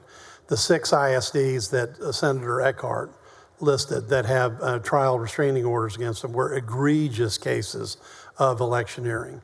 And we had, quite frankly, Mr. President, members of the Texas legislature calling ISDs, asking for help, sending literature to individual schools. We had ISDs that were directing, traffic to third-party sites that were for or against specific candidates. Right. But this also lays out the fact that schools can be used and should be used as places where public gatherings occur and where there is actual information exchange. So yeah. I want to congratulate you on getting this, right, Senator Birdwell. I want to congratulate you on getting this perfecting amendment right. Thank you, Senator. I greatly appreciate it. Thank you. Questions on floor amendment number 1? Is it acceptable? Senator Johnson. Recognized. For what purpose? Questions of the author, but I'd actually like to defer to whoever's next because I didn't know I was next in line. I need to formulate my thoughts. If I missed them, then I missed them. So I'll come back to it. Oh, not on the amendment. Sorry. There's no one else. You're it. So we'll give you a moment to get your thoughts together. Oh, no thoughts? Questions on floor amendment number 1 is acceptable to the author. Is there objection? Hearing none, the amendment is adopted. Senator Birdwell, you're recognized for a motion. Move passage to engrossment, Mr. President. Senator Birdwell moves passage to engrossment. There is objection. The secretary will call the roll.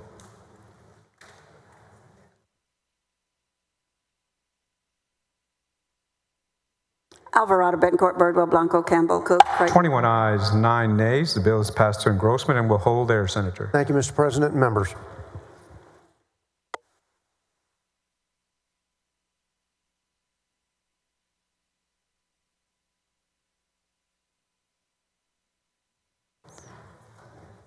Senator Creighton, you're recognized for a motion to suspend the regular order of business on Senate Bill 318. Thank you, Mr. President, members. Senate Bill 318 creates an election integrity division within the Office of the Attorney General to safeguard the integrity of our Texas elections, to ensure public confidence in the electoral process, and to investigate election fraud offenses. While the Office of the Attorney General currently has attorneys who investigate election code violations, it lacks a dedicated division for handling these cases.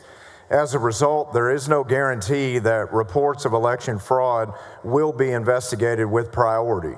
To strengthen these efforts, the bill requires law enforcement agencies in Texas to assist with investigations led by the Election Integrity Division of the OAG.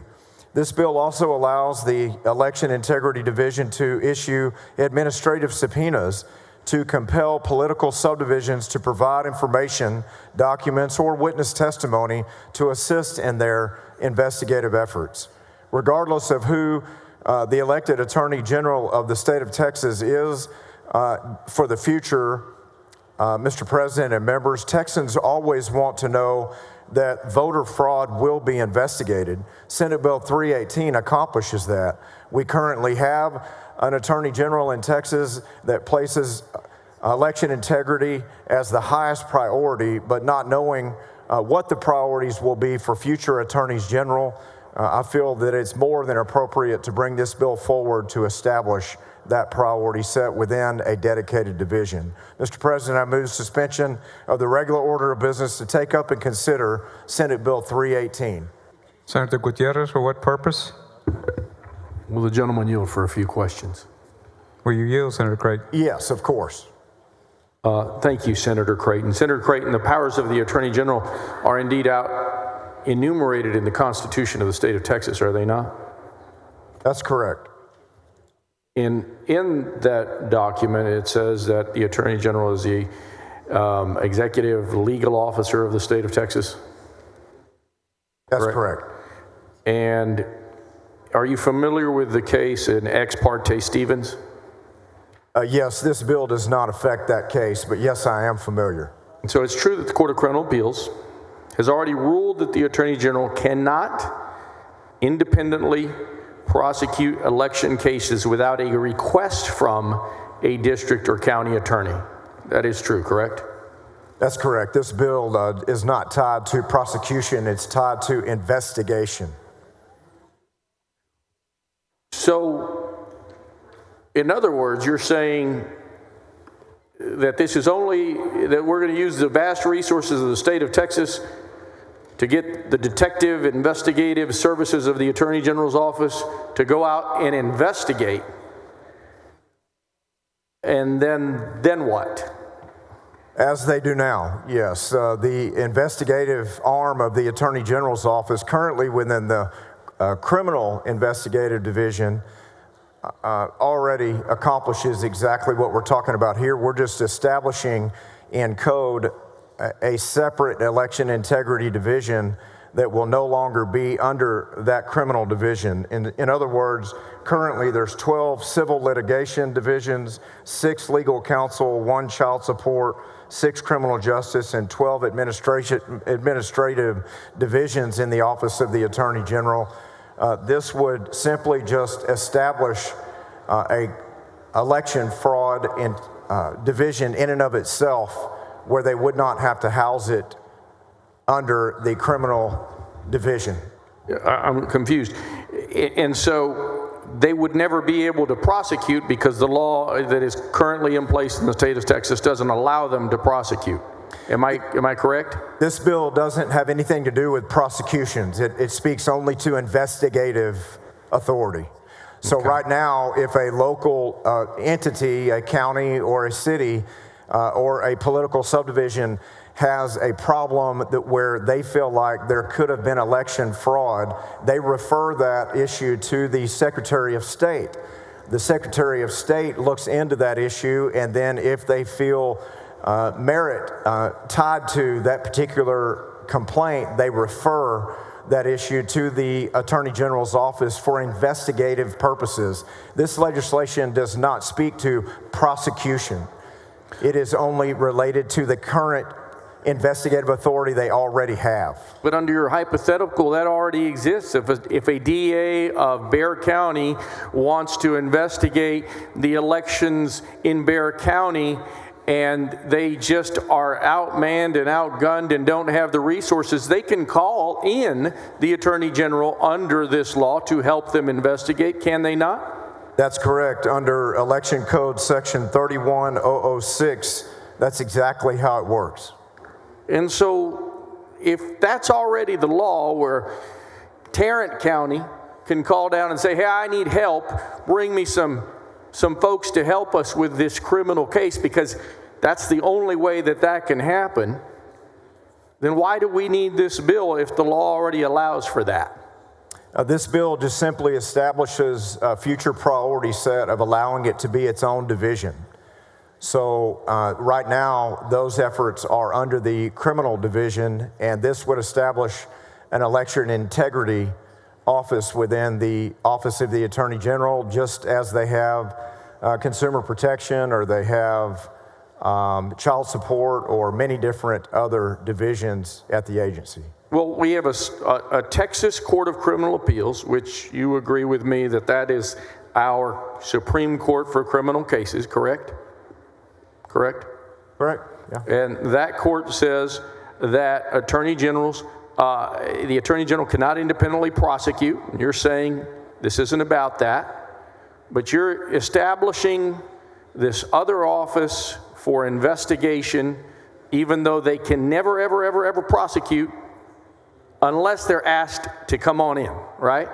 Yes, this legislation does not speak to prosecutions. It has nothing to do with the Stevens case. What is the fiscal impact of this new office you want to set up with a whole batch of new lawyers, I guess investigating, playing detective work, and then having a bunch of files that they can't do anything with? What is the fiscal impact to the state of Texas? Well, I don't know about files they can't do anything with. There's much value and merit to the Attorney General's office assisting local jurisdictions with investigative assistance, but when indeed they're called in, correct?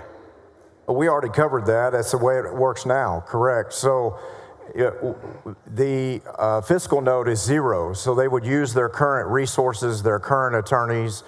It would just be its own dedicated priority set, so that we understand that the Attorney General now that's in office already prioritizes election integrity as the highest priority. We don't know what future attorneys generals, what kind of mindset or priority set they will have, but with the legislature establishing an election fraud division in and of itself, we know that they will and must take that priority very seriously in the future, and this will enable them to do so. No, I don't know what the current Attorney General prioritizes. That's not what we're here to talk about. We're here to talk about the highest court of the land in Texas saying that the Attorney General's office cannot independently prosecute these types of cases. So it would seem to me a waste of our resources that we're setting up these investigatory offices, and a duplication of effort, Senator, for something that already exists when they're called in by a particular county. Under your scenario, I think that to best, I guess, do what you want to do, which would be investigate and then subsequently prosecute, we would need a constitutional amendment. Would we not? We can accomplish exactly what I intend to accomplish in this legislation without a constitutional amendment, just with a statutory change. You know, Senator, you might very well be able to accomplish just about anything you want in here. I'm sure you have the numbers to do so. But at the end of the day, what you're doing here is redundant, superfluous, and already existing law. But thank you very much. Thank you, Senator Gutierrez. Senator West, for what purpose? Question of the author. Senator Creighton, you yield? I yield, of course. Senator Creighton, you've already talked about the Stevens case. I'm going to ask you two questions. Hold on for 1 second.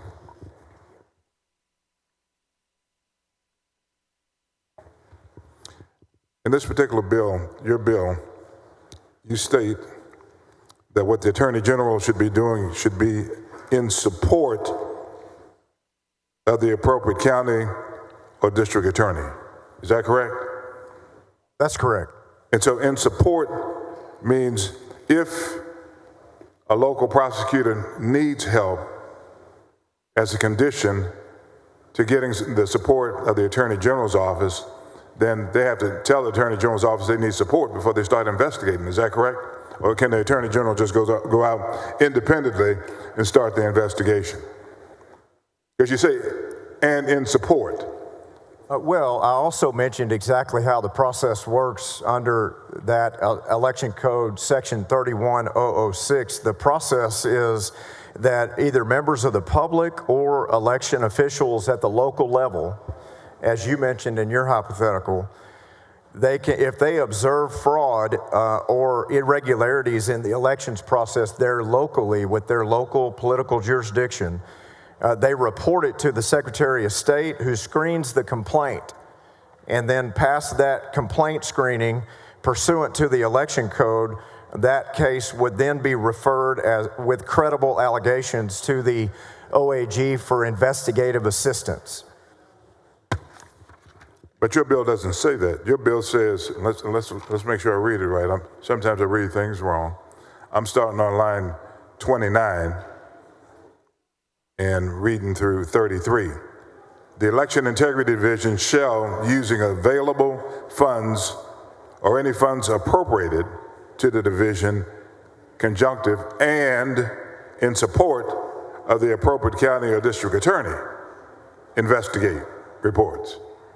Yes, I reconcile that provision with the one that I just read to you. Yes. Well, but I mean, you reconcile it with it, but this particular provision doesn't reconcile it because it's conjunctive. Is it not? When you say and, isn't and a conjunctive? Well, for instance, well, I'm just asking, but isn't and a conjunctive? You're the head of my education committee. And is a conjunctive, is it not? I'm not saying it's not. I'm saying that under your hypothetical, the AG would not just jump in. There is a process. And what I'm saying to you is that the plain language of your bill says in support and in support. And it seems like it's conjunctive to me, regardless of the other law that you're articulating in the education code. This says and in support. And so it seems as though that you've had to have a request, as found in Stevens, in order for the Attorney General to override a county or district attorney. Would you not agree? I wouldn't agree with that, Senator West. I feel like the statute as written in the legislation is exactly consistent with what the election code, section 31006 that I referenced, requires. Okay, well, I mean, I'm pretty sure you're going to have the votes on it, but the reality is the plain language of this particular statute says and in support. That's what it says. That investigative effort would be in support of the local jurisdiction's request. And at the local jurisdiction's request. That's the point I'm getting at. Yes. So if the local jurisdiction does not ask for support, then the Attorney General wouldn't have the authority to investigate. Would you not agree? Senator West, yeah, this bill doesn't have anything to do with that hypothetical. So this bill is nothing to do with Stevens. It's nothing to do with prosecutions, only to do with investigative assistance and establishing an election integrity unit as a priority in the Office of the Attorney General, just like the other 12 civil litigation divisions.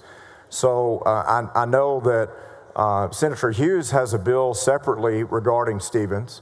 But this bill is not related to that. It's investigative only, which the AG's office already provides those services. So if Senator Hughes' bill, Senate Bill 1026 passes,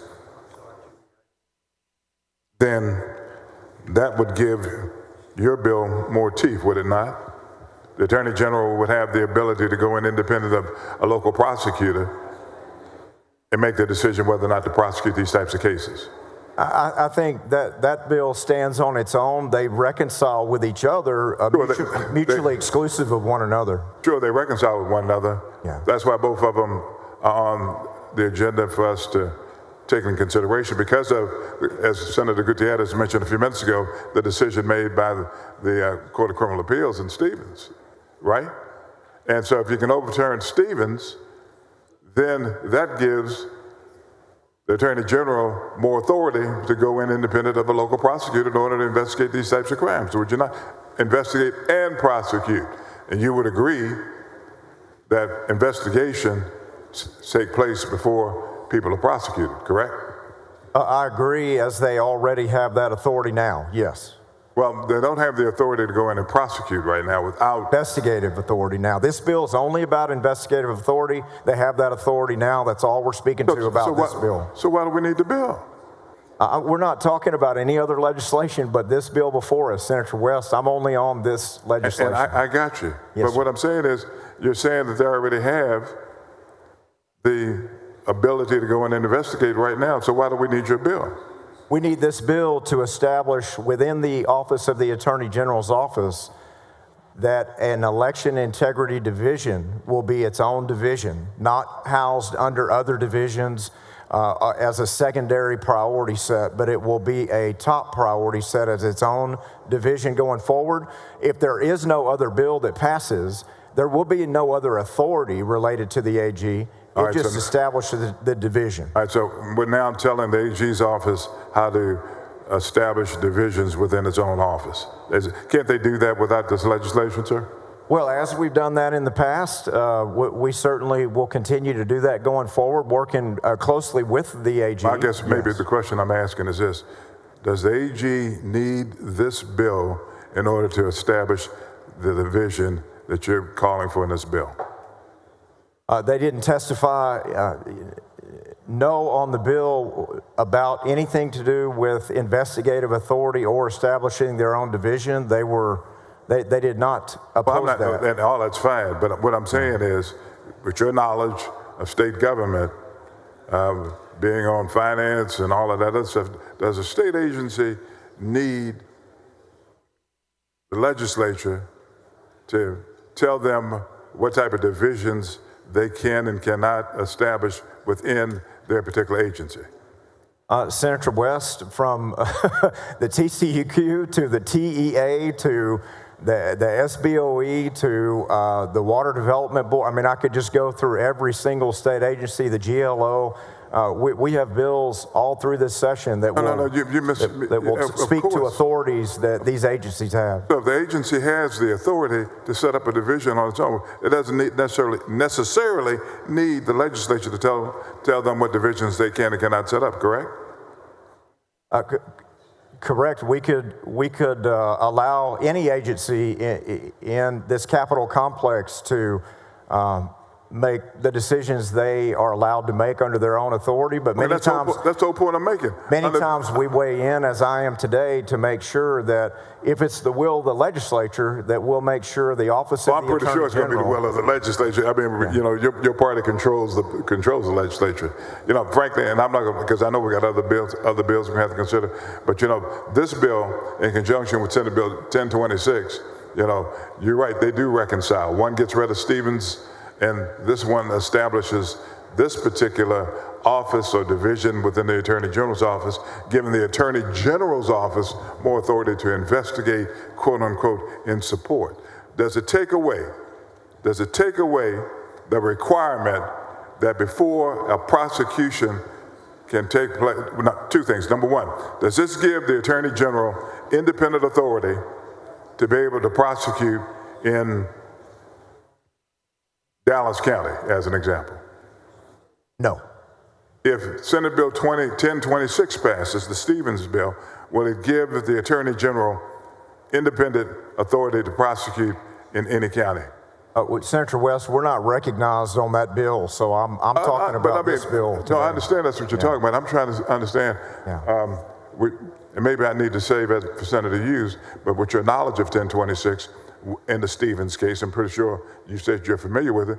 Will it, if the Stevens case is overturned, let's put it back in context of this bill.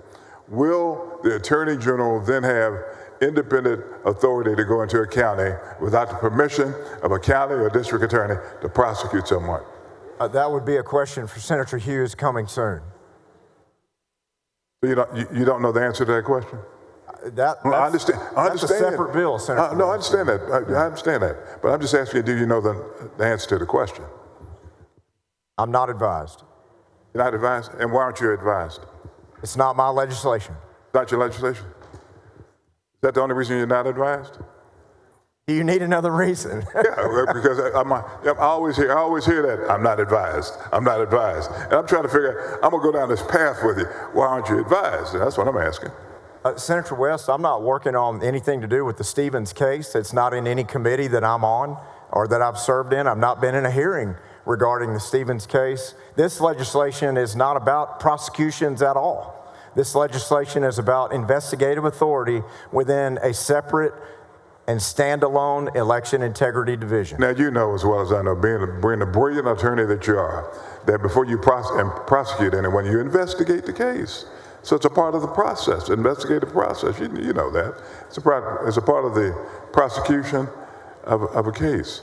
And so I'm just saying, based on your independent knowledge, would overturning the Stevens case empower the Attorney General to be able to go in and independently prosecute without the permission of local authorities?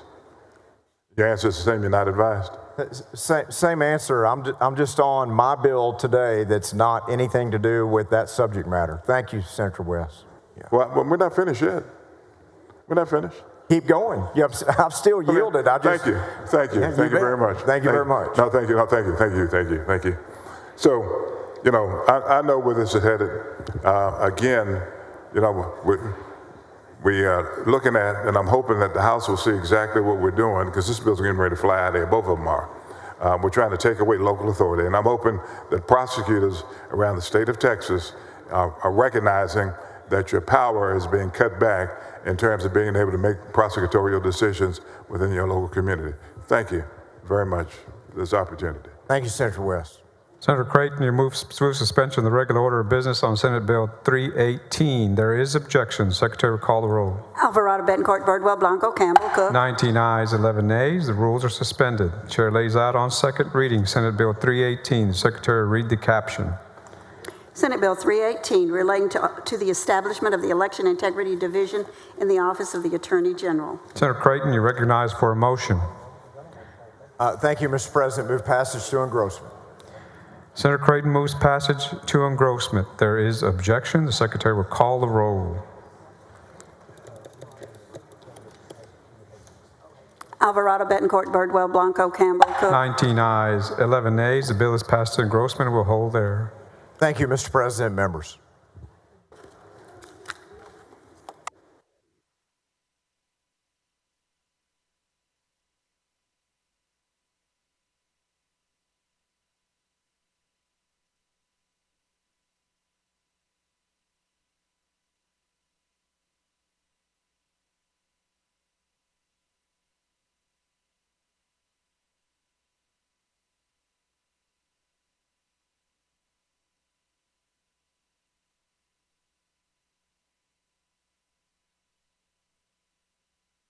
Senator Kolkhorst. Senator Kolkhorst, you're recognized for a motion to suspend the regular order of business on committee substitute for Senate Bill 961. Thank you, Mr. President. I move to suspend the Senate's regular order of business and take up and consider at this time committee substitute to Senate Bill 961. Members, as all of us know, Medicaid is one of the largest safety net programs supporting our state's most vulnerable population, serving 4.3 million Texans. As stewards of taxpayer dollars, it is our job to ensure that every dollar spent on Medicaid is used for those intended to help those most in need. While Medicaid eligibility verification process has been in place for many years, in fact, I studied back to 1995, the program's growth demands that we take steps to maintain those programs, the program's integrity. Additionally, some Medicaid providers have exploited the system by falsely billing for services that they did not perform, costing the state millions. In fact, there was a dentist in North Texas which we were not able to receive a verdict on because of some of the language that we had in statute. So Senate Bill 961 aims to do three things, basically. First, it codifies the administrative Medicaid eligibility process on the agency side in regard to verification of self-attested eligibility criteria for all factors that are not permitted to accept under federal law. Second, it expands the key eligibility criteria to include checking for lottery winnings that would increase an individual's income above $3,000 and an applicant's voter registration to verify that those receiving services actually still reside within the state. And lastly, it requires health care providers to submit reimbursement claims that reflect the provider who truly rendered the service. With that, Mr. President, I yield for questions or move to suspend. Senator Hinojosa Hidalgo, for what purpose? Senator, yield for questions. Senator Kokos, do you yield? Yes, I do. I'm just, as I read your bill, I agree about making sure providers are not submitting false claims. There's been a problem statewide. And I'm just trying to clarify a point. The part dealing with self-attestation, so that how would they verify, for example, lottery winnings? If you look at page 2, line 28, on down, the commission may not accept self-attestation of the person, income, residency, citizenship, age. In other words, you cannot self-attest that what you provided in the application is correct. Am I reading that right? That is correct. And so, Senator, that's what the Medicaid program already does in working with HHSC. This is just codifying it, so they have that in administrative rule and working with their federal partners, and this is being able to put it in statute. I actually have worked with them for quite some time right now, and it goes into, it is what we administratively currently do, is that. Okay. So that is a general practice right now? That is the practice right now. Then my other question has to do with lottery winnings. Mm-hmm. How do they check on that? Yeah. There's so much, I'm sorry, there's so much. So maybe we should ask Lottery Bob about that. I'm kidding you. Senator Hall has done a lot of work on that. We had some good chuckles in Health and Human Services Committee of whether or not the lottery would be there. But they currently, Senator, actually do check on that with checking the databases. And in, let me see, in the government code, and this is in chapter 544.0456, on a monthly basis, the commission shall conduct electronic data matches with the Texas Lottery Commission to determine whether a recipient of Supplemental Nutrition Assistant Benefits, that's our SNAP, all that this bill does is it adds Medicaid benefits. So they're already doing that for SNAP, and what this bill does is it just adds the Medicaid benefits. Well, I always worry because we now have so much gambling going on the internet, right? That was very difficult to keep track of. But anyway, thank you for answering my questions. Yes, sir. Good questions. Thank you, Mr. President. Senator Kokos, more suspension of the regular order of business on committee substitute. Or Senator Creighton, for what purpose? To ask a question of the author. Senator Kokos, do you yield? I do. Chairman Kolkhorst, it sounds like this legislation is simply codifying the current eligibility processes at HHSC for Medicaid. Is that correct? Yes. What we did was they have some in administrative code. You heard me reference the government code and election code. And what we're doing is we're just codifying that into statute so that it's very clear for everyone, including the agency, what the intent of the legislature is. And this is in no way setting additional barriers or creating additional hoops for generally individuals being qualified or eligible for Medicaid. That is correct. Okay. And also one of the things, with children and with pregnant women, once you qualify, it's a continuous 12 months.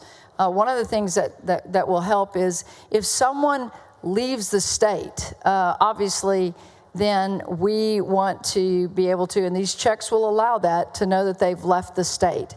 And so when you look at those automatic qualifiers for 12 months, the only way that they can be disenrolled is 1, through death, 2, moving out of state, or that they voluntarily disenroll.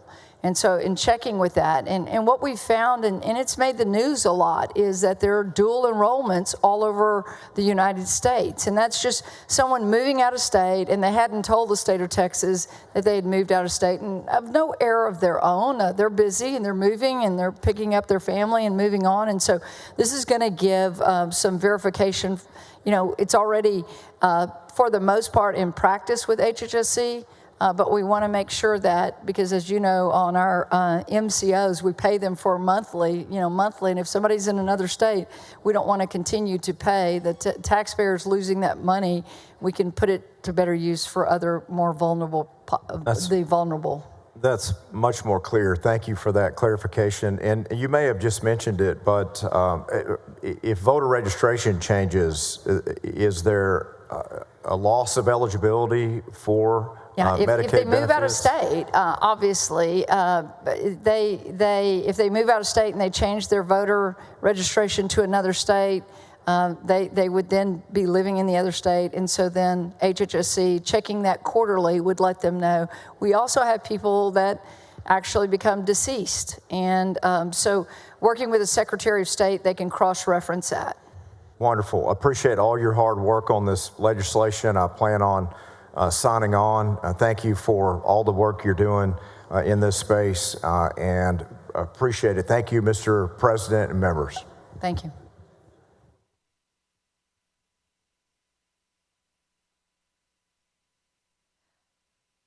Senator Colcourse moves suspension of the regular order of business on committee substitute for Senate Bill 961. There is objection. Secretary will call the roll. Alvarado, Betancourt, Birdwell, Blanco, Campbell, Cook, Creighton. 26 ayes, 5 nays. The rules are suspended. The chair lays out on second reading committee substitute Senate Bill 961. The secretary read the caption. Committee substitute Senate Bill 961 relating to fraud prevention and verifying eligibility for benefits under Medicaid. Senator Colcourse, you recognized for a motion. Thank you, Mr. President. I move passage of committee substitutes of Senate Bill 961 to engrossment. Senator Colcourse moves passage to engrossment. There is objection. The secretary will call the roll. Alvarado, Betancourt, Birdwell, Blanco, Campbell. 26 ayes, 5 nays. The bill is passed to engrossment. Senator Colcourse, you're recognized for a motion to suspend the constitutional 3-day rule. Thank you, Mr. President. So moved. Senator Colcourse moves suspension of the 3-day rule. The secretary will call the roll. Alvarado, Betancourt, Birdwell, Blanco. 26 ayes, 5 nays. The rules are suspended. Chair lays out on third reading and final passage of committee substitute for Senate Bill 961. Secretary will call the roll. Committee substitute Senate Bill 961 relating to fraud prevention and verifying eligibility for benefits under Medicaid. You recognized for a motion. I move final passage of Senate Bill 961. Senator Colcourse moves final passage of committee substitute for Senate Bill 961. Secretary will call the roll. Alvarado, Betancourt, Birdwell, Blanco, Campbell, Cook, Creighton. 26 ayes, 5 nays. The bill is finally passed. Congratulations. Thank you, Mr. President.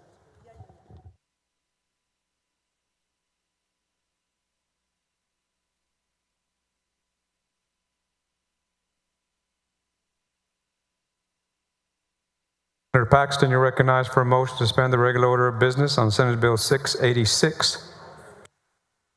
Thank you, Mr. President. Thank you, members. I move to suspend the regular order of business and take up and consider Senate Bill 686.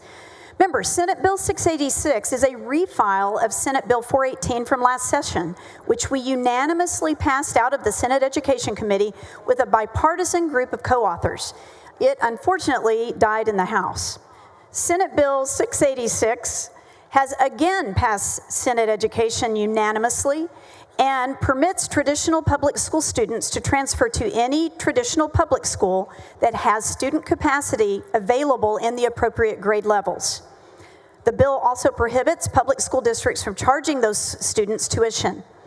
By addressing these barriers, the proposed legislation provides more flexible options for families to meet their own unique situations and needs. I move to suspend.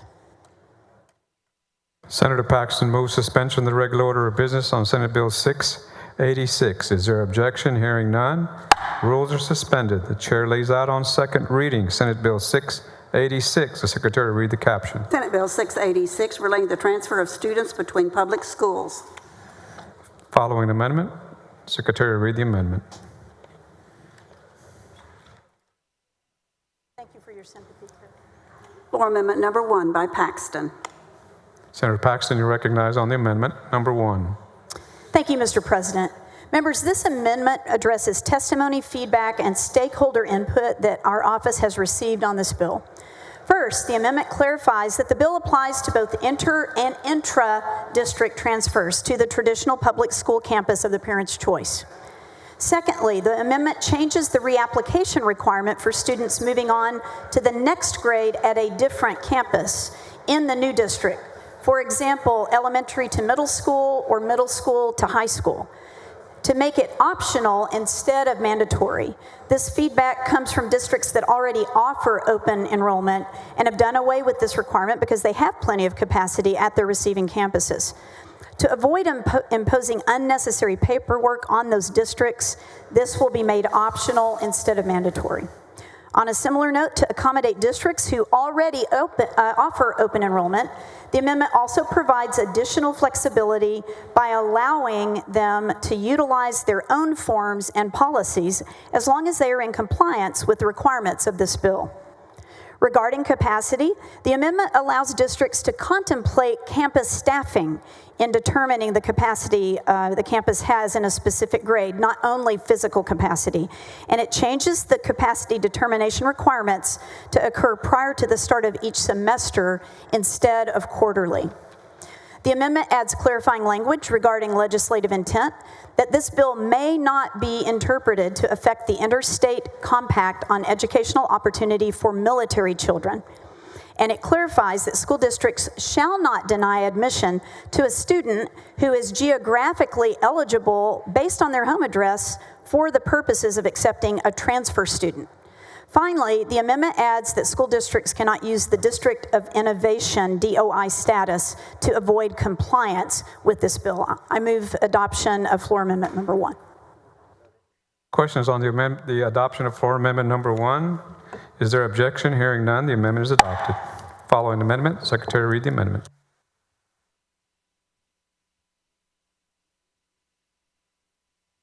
Floor Amendment number 2 by Creighton.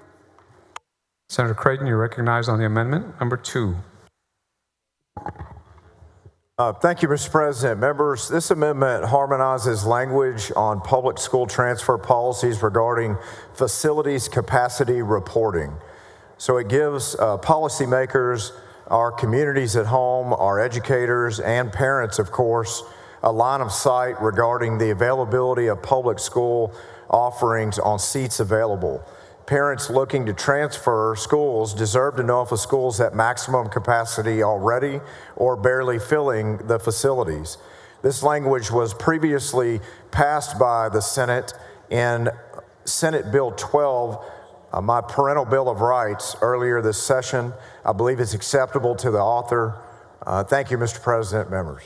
Senator Paxton, you recognize on the motion? On the amendment. It is acceptable to the author. Questions on floor amendment number 2? Is it acceptable? It is acceptable to the author. Is there objection? Hearing none, the amendment is adopted.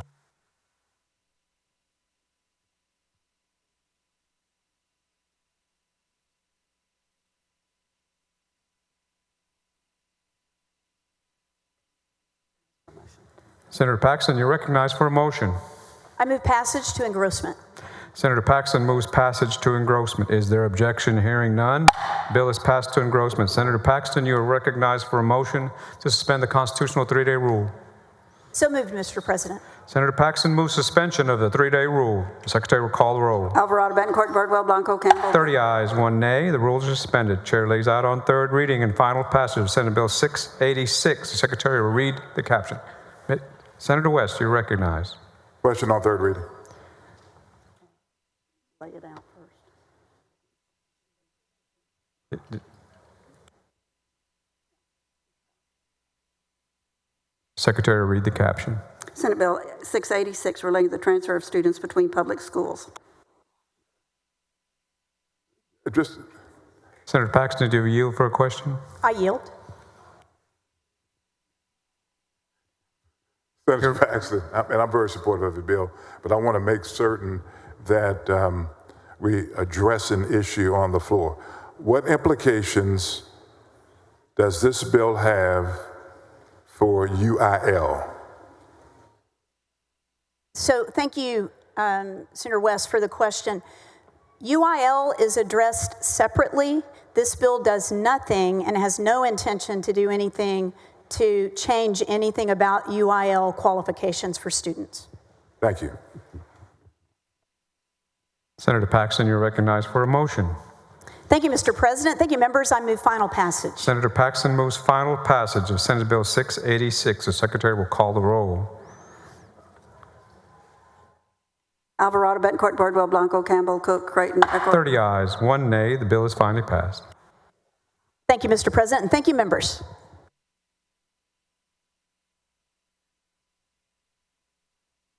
Senator King, you're recognized for a motion to suspend the regular order of business on Senate Bill 707.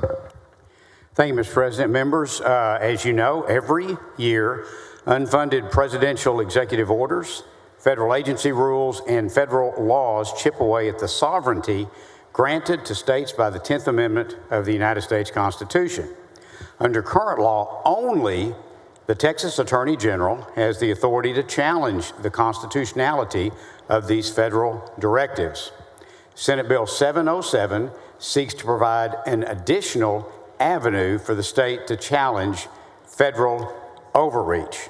Senate Bill 707 would authorize the legislature to pass a concurrent resolution determining a federal directive is unconstitutional and prohibiting a state officer or employee from enforcing or assisting in its enforcement. The concurrent resolution must, 1, identify the federal directive the legislature determines to be unconstitutional, 2, explain the basis for that determination, and 3, specify which actions are prohibited from being enforced and which government officers the concurrent resolution applies to. This bill does not challenge any federal rules or regulations. It simply establishes a process by which the legislature can challenge the constitutionality of federal directives that hurt our state. Utah has already passed similar legislation and used its authority to pass a resolution challenging an executive order from the Biden administration which jeopardized Title IX protections for women. Senate Bill 707 will simply provide another tool that Texas can use to combat federal overreach, allowing the state to take a two-pronged approach to combating unconstitutional federal directives. With 707, it would be through the legislature and the Office of the Attorney General. And with that, I move to suspend the regular order of business. Senator Gutierrez, for what purpose? Will the gentleman yield for a few questions? Senator King, will you yield? Certainly. You mentioned Utah, and that's one state that's done this. What's the normal process by which we challenge the constitutionality of federal laws? How does that work? Well, the legislature, even though we have the largest section of the Constitution, we are left out of that process completely. The only one that has the power to challenge a federal action is the Office of the Attorney General. and they do that generally by litigation, seeking injunctions, temporary restraint, that type of action. But we have no authority, we have no participation in that process. But there's a reason for that, I'd imagine, right? That's the way our founding fathers established it. There's a supremacy clause in our Constitution, correct? There absolutely is, but I think the problem has been that the federal government's role and its intervention into states has far exceeded what any one of the founding fathers ever envisioned possible, and far exceeded what a simple reading of the Constitution would allow. Well, considering the actions of the executive here lately, I might even tend to agree with you that the executive has far out exceeded his role pursuant to the Constitution of late. But that said, there is a process for all of that, and that process is the courthouse. Now, you said the Attorney General's office can challenge a constitutionality, and indeed, Attorney General Paxton challenged the constitutionality of so many federal laws and of so many executive orders under the last administration. Is that not correct? Yes, I believe there were a number of lawsuits. More than any other Attorney General in the United States, correct? I'm not advised on that. I submit to you that that's true. I hope so. But there's also another way that we can challenge. A public citizen can also challenge constitutionality of laws, correct? Well, it depends. They have to establish standing. That's the first step. Right. And then they have to be able to afford a incredibly expensive lawsuit, which few people can. Right. Would you agree that that SB 707 empowers the Texas legislature to unilaterally determine whether a federal law, executive order, or regulation is unconstitutional? You know, the process, in fact, the process is going to be similar to what we use for concurrent resolutions today. However, it will be a 2/3 requirement, much like we do for a constitutional amendment. So I think it's going to be something that the legislature has really worked through. You know how difficult it is to pass a constitutional amendment out of the House and the Senate. It would be the same level of process for the legislature to challenge the constitutionality. And again, we would not be filing suit. We would just be saying that the comptroller or the sheriff of a county or some other state officer, that they could not assist the federal government in enforcing that law.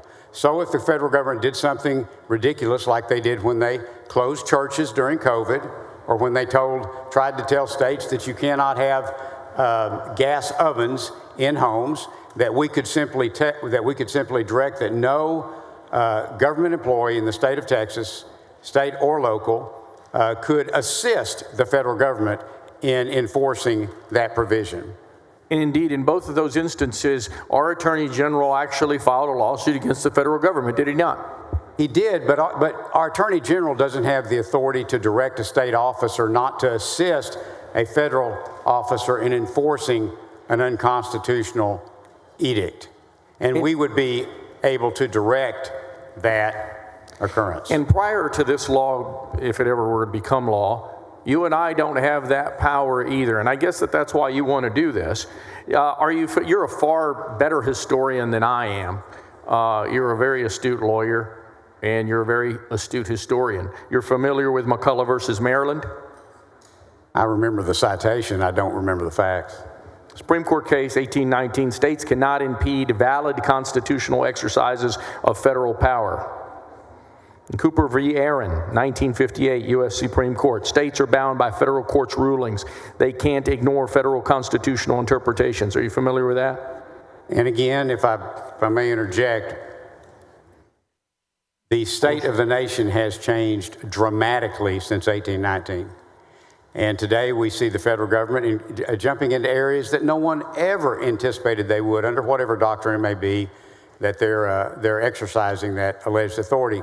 We're simply saying, if you're going to say, for example, that you have to close churches, that we're not going to allow any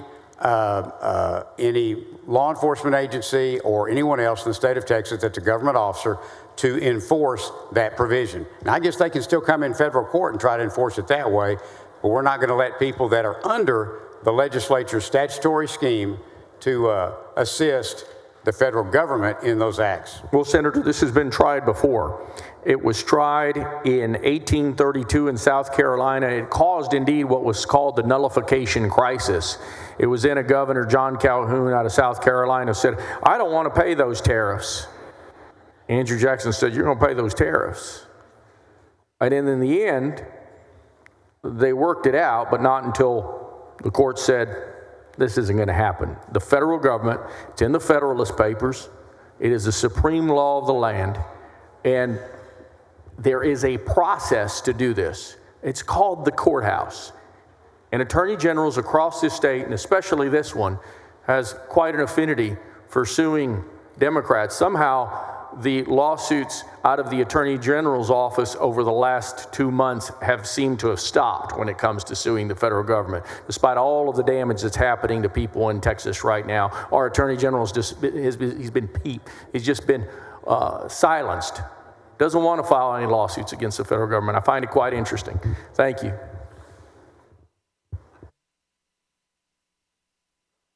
Senator King moves suspension of the regular order of business on Senate Bill 707. There is objection. Secretary will call the roll. Alvarado, Betancourt, Birdwell, Blanco, Campbell, Cook, Craig. 20 ayes, 11 nays. The rules are suspended. The chair lays out on second reading Senate Bill 707. The secretary will read the caption. Senate Bill 707, relating to the authority of the legislature to determine that certain federal directives are unconstitutional and to prohibit certain government officers and employees from enforcing or assisting in the enforcement of the directive. There is an amendment. Secretary will read the amendment. Floor Amendment Number 1 by Birdwell and King. Senator Birdwell, you're recognized on the amendment. Thank you, Mr. President. Members, this amendment would remove the ability of the presiding officers to unilaterally authorize or restrict such a resolution. Instead, it would require that a member seeking to file the resolution obtain a 2/3 vote of the members present in their respective chamber to file such a resolution. This ensures that the seriousness and consequential action reflects the collective will of the legislative body. The amendment also adds a safeguard on the concurring side of the process. It requires a 2/3 vote in the other chamber, the second chamber, before it may adopt a concurrent resolution passed by the originating chamber. In doing so, the amendment holds both the House and the Senate, the originating and the receiving body of the legislature, to the same high 2/3 threshold. This is consistent with the gravity of the action being proposed to ensure that in the same manner in which we adopt constitutional amendments sent to us by the Congress of the United States, that we take this action in the same vein. This amendment ensures that legislative declarations made under SB 707 are deliberate, restrained, and grounded in the consensus of a supermajority of Texas legislators. I respectfully ask your support, move adoption, and I do believe it's acceptable to the author. Senator King on amendment number 1. It is acceptable to the author. The question is on floor amendment number 1. It is acceptable to the author. Is there objection? Hearing none, the amendment is adopted. Senator King, you're recognized for a motion. Move passage to engrossment. Senator King moves passage to engrossment. There is objection. The secretary will call the roll.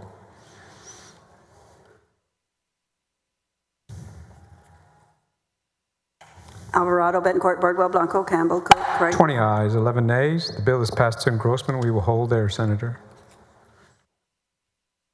Thank you.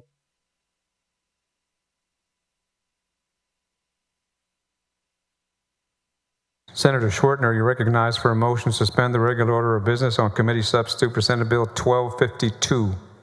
Thank you, Mr. President. I move to suspend the Senate's regular order of business to take up and consider at this time Senate Bill 1252. Members, this bill addresses a burdensome and bureaucratic permitting problem across our state that is limiting customers' access to residential backup power systems. As many of y'all are aware, the vast majority of power outages affecting homes occur at the distribution level, primarily related to weather-related events such as high winds downing power lines or ice buildup causing heavy branches to fall onto power lines. To protect against local outages, many Texans are looking to install battery systems for backup power. However, expensive and excessive municipal permitting requirements are sometimes preventing homeowners from accessing this option. This bill eliminates unnecessary municipal permitting and aligns the regulation of residential batteries with existing practices in unincorporated areas of the state where systems must already comply with the TDLR electrical licensing as well as the National Electric Code standards. Thank you, members. I will be happy to answer any questions. Senator Schwertner moves suspension of the regular order of business on committee substitute for Senate Bill 1252. Is there objection? Hearing none, the rules are suspended. The chair lays out on second reading committee substitute for Senate Bill 1252. Secretary, read the caption. Committee substitute, Senate Bill 1252, relating to the authority of a municipality to regulate the installation or inspection of a residential energy backup system. Senator Schwertner, you're recognized for a motion. I move passage to engrossment of committee substitute Senate Bill 1252. Senator Schwertner moves passage to engrossment. Is there objection? Hearing none, the bill is passed to engrossment. Senator Schwertner, you're recognized for a motion to suspend the constitutional 3-day rule. So moved, Mr. President. Senator Schwertner moves suspension of the 3-day rule. The Secretary will call the roll. Alvarado, Betancourt, Bardwell, Blanco, Campbell, Cook, Creighton, Eckhart, Flores, Gutierrez. 29 ayes, 2 nays. The rules are suspended. Chair lays out on third reading and final passage a committee substitute for Senate Bill 1252. The Secretary will read the caption. Committee substitute, Senate Bill 1252, relating to the authority of a municipality to regulate the installation or inspection of a residential energy backup system.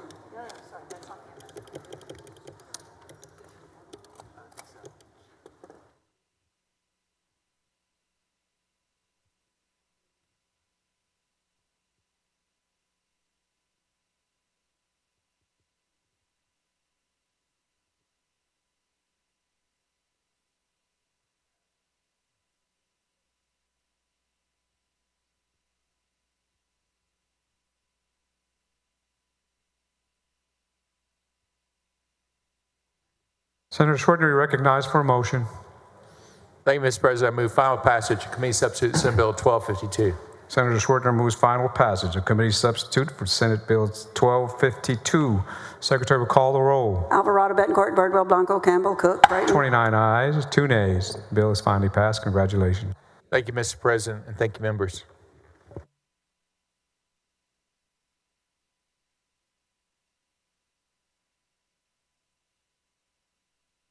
Senator King, you're recognized for a motion to suspend the regular order of business on committee substitute for Senate Bill 1202.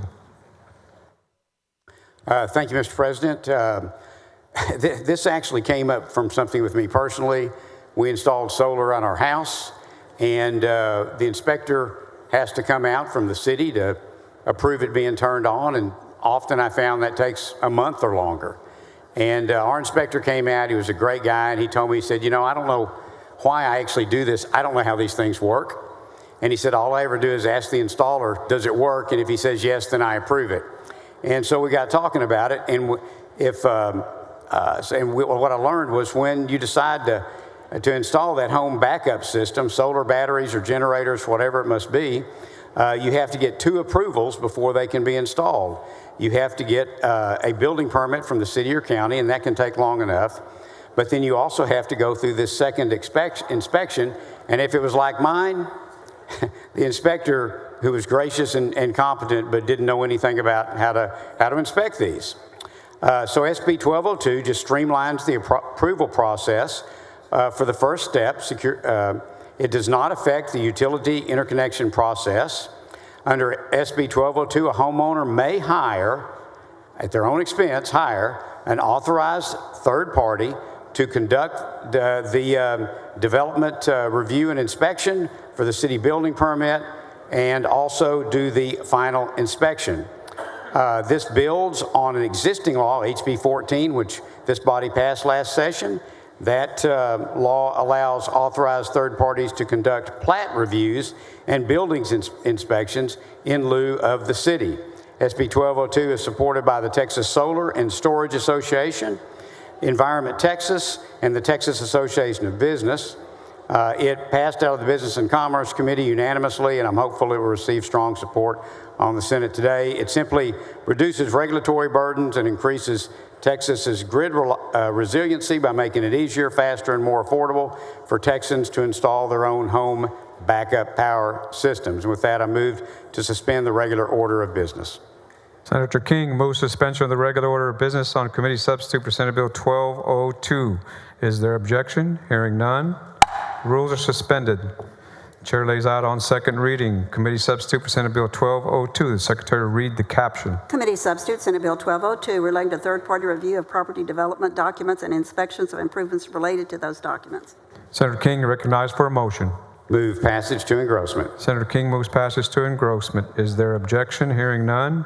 Bill is passed to engrossment. Senator King, you're recognized for a motion to suspend the constitutional 3-day rule. So moved. Senator King moves suspension of the 3-day rule. Secretary will call the roll. Alvarado, Betancourt, Bardwell, Blanco, Campbell. 31 ayes, no nays. The rules are suspended. Chair lays out on third reading and final passage of committee substitute for Senate Bill 1202. The Secretary will read the caption. Committee substitute, Senate Bill 1202, relating to third-party review of property development documents and inspections of improvements related to those documents. Senator King, you're recognized for a motion.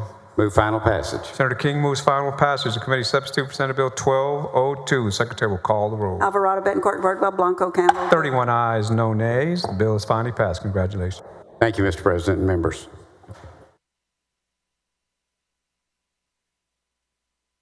Senator Betancourt, you're recognized for a motion to suspend the regular order of business on Senate Bill 988. Thank you, Mr. President and members. Senate Bill 9088 is refile of Senate Bill 497 from the 88th regular session. It passed out of committee and off the floor unanimously, but did make it into law. Since the fall of 2021, organized criminal groups have learned how to disrupt fuel dispensers, pulsers at gas pumps throughout Texas. The pulser controls communication between the gas pump and the terminal, which regulates fuel flow to the pump. Criminals are breaking into the gas pumps and damaging the pulser to gain unlimited access to fuel, causing a substantial financial loss. And through Senator Flores' work, we passed this bill out of the Committee of Criminal Justice unanimously. And what the 988 would do is amend the criminal mischief statute to clearly provide that damage to or destruction of retail motor fuel pump is third-degree felony by increasing penalty for damage or destroying large motor fuel pump. Law enforcement and prosecutors will have a tool to deter and reduce that. This bill was brought to me by the DA's office in Dallas County because they've been having significant stolen large auxiliary tanks of fuel by organized crime, and we'll take a friendly amendment from Chair Huffman because guess what? The same thing's coming to an electrical charge station near you. And with that, Mr. President, I move suspension of the regular order of business. Take up and consider Senate Bill 988. Senator Betancourt moves suspension of the regular order of business on Senate Bill 988. There is objection. Secretary will call the roll. Alvarado, Betancourt, Bardwell, Blanco, Campbell, Cook. 28-3. Rules are suspended. 28 ayes, 3 nays. The chair lays out on second reading Senate Bill 988. Secretary, read the caption. Senate Bill 988, relating to increasing the criminal penalty for the offense of criminal mischief involving impairment of a motor fuel pump. There is an amendment. Secretary, read the amendment. Floor amendment number 1 by Huffman. Senator Huffman, you recognized on amendment number 1.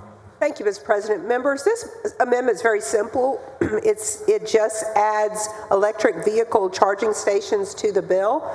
With the increase in the destruction and vandalism of electric vehicle charging stations throughout the nation and also in Texas, we want to make it clear that that will not be tolerated in the state of Texas. So thank you, Senator Betancourt, for allowing me to piggyback on this great bill. Senator Betancourt, you recognized on amendment number 1. Thank you, Mr. President. It's a great amendment. It's acceptable to the author. And thank you for the amendment. Chair recognizes Senator Gutierrez. Just a quick question. For what purpose? For a question to the gentlelady, please. Senator Huffman, do you yield? Yes, of course. Oh, I'm okay with it. One time I drove off with a gas pump thing. Yeah. I've actually done that twice. So I want to make sure that these are, and I should ask this on suspension, these are all intentional acts. They're intentional acts. Intentional acts. That makes not sense. accidents, or I think we might all be in trouble. Not that I've ever done that. No, I just wanted to I was in a car once when someone else did. And what level of offense are we raising, do you know, under the... I believe I'm going to yield to Senator Betancourt. I believe it's third-degree felony, yes. Yeah. That's a little scary. Well, you shouldn't be doing that. I get it, but it was an accident. Well, if it's an accident, then you're fine. All right, all right. Okay. Thank you, Yes, Mr. sir. President.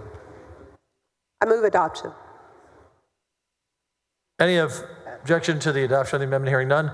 Amendment is adopted. Recognize and passage to engrossment, Senator Betancourt. Mr. President, I move passage of Senate Bill 988 to engrossment. Secretary, call the roll. Alvarado, Betancourt, Birdwell. 28 ayes, 3 nays. The bill passed to engrossment. You recognize to suspend the constitutional 3-day rule. So moved, Mr. President. Secretary will call the roll when ready. Alvarado, Betancourt, 28 Birdwell. ayes, 3 nays. Rule suspended. Chair lays out third reading final passage. Senate Bill 9888. Secretary, read the caption. Senate Bill 988 relating to increasing the criminal penalty for the offense of criminal mischief involving impairment of a motor fuel pump. You're gassed up and ready to go. On final. Thank you, Mr. President. And Senator Gutierrez, I don't think you're going to be taking a tanker truck with you. That's what this bill stops. And with that, Mr. President, I move final passage of Senate Bill 988. Secretary will call the roll. Alvarado, Betancourt, Birdwell, Blanco. 28 ayes, 3 nays. The bill is finally passed. Thank you. Thank you, Mr. President and members. Members, this is will be the last bill of the day. So it's the only thing standing between you and your next committee or dinner. Senator Middleton, you're recognized on Senate Bill 379. Suspend the regular order of business. Thank you, Mr. President. Members, I move to suspend the Senate's regular order of business to take up and consider Senate Bill 379. Senate Bill 379 is a Make Texas Healthy Again bill, and what this addresses is the Supplemental Nutrition Assistance Program, which we all know as food stamps, and it prohibits the use and purchase of certain junk foods and sweetened beverages and sodas from being eligible items under the food stamp program. And at the end of the day, this is common sense. The USDA's stated goal for the SNAP program is to provide access to nutritious food essential to health and well-being. However, as we know, junk food does not fulfill this mission. Items like soda, energy drinks, candy, potato chips, corn chips, cookies, they don't just lack nutritional value, they are bad for you. And about 20% of SNAP funds are spent on these kinds of sugary drinks and junk food right now. Members, we know that this junk food is not good for you, and it is partially to blame for the decline in our life expectancy. And as we know in this state as well, we are experiencing skyrocketing healthcare costs and a decline in life expectancy in the United States and in Texas as well. And with that in mind, taxpayers should not be funding more and more of what's making us sicker and sicker. Because taxpayer-funded junk food turns into taxpayer-funded health care. Everything in this bill is already done in the WIC program, the Women, Infant, and Children program. And such definitions of that program, for example, are beyond our state's authority to define. They're defined at the federal level through the USDA. And those specifics under this bill will be worked out in a waiver request between the state, so HHSC, and the USDA's Food and Nutrition Services. So as to retailer concerns, this is something that's already done with 800,000 participants in the WIC program right now. And another example, the average drive time in rural Texas to a SNAP vendor is about 4.5 minutes. So this bill is not about limiting personal choice, but taxpayer dollars should not subsidize unhealthy eating habits that contribute to preventable health conditions and place additional strain on Texas's healthcare system. And during the hearing for this very bill, Senator Kolkhorst couldn't believe it. The American Heart Association testified against this bill. Of course, they've since retracted that position under a lot of pressure. They were actually advocating for tax dollars to continue to be used for junk food that we all know is making us sick. And it was so shocking. So I thought, this whole country even Joe Rogan talked about it, all the news channels. And you have to ask this. If you were shocked, like we all were, if you were stunned and you were surprised that the American Heart Association opposed this bill, then your own reaction to that news tells you how you should vote on it. Today, 2.6 million Texans receive both SNAP and Medicaid.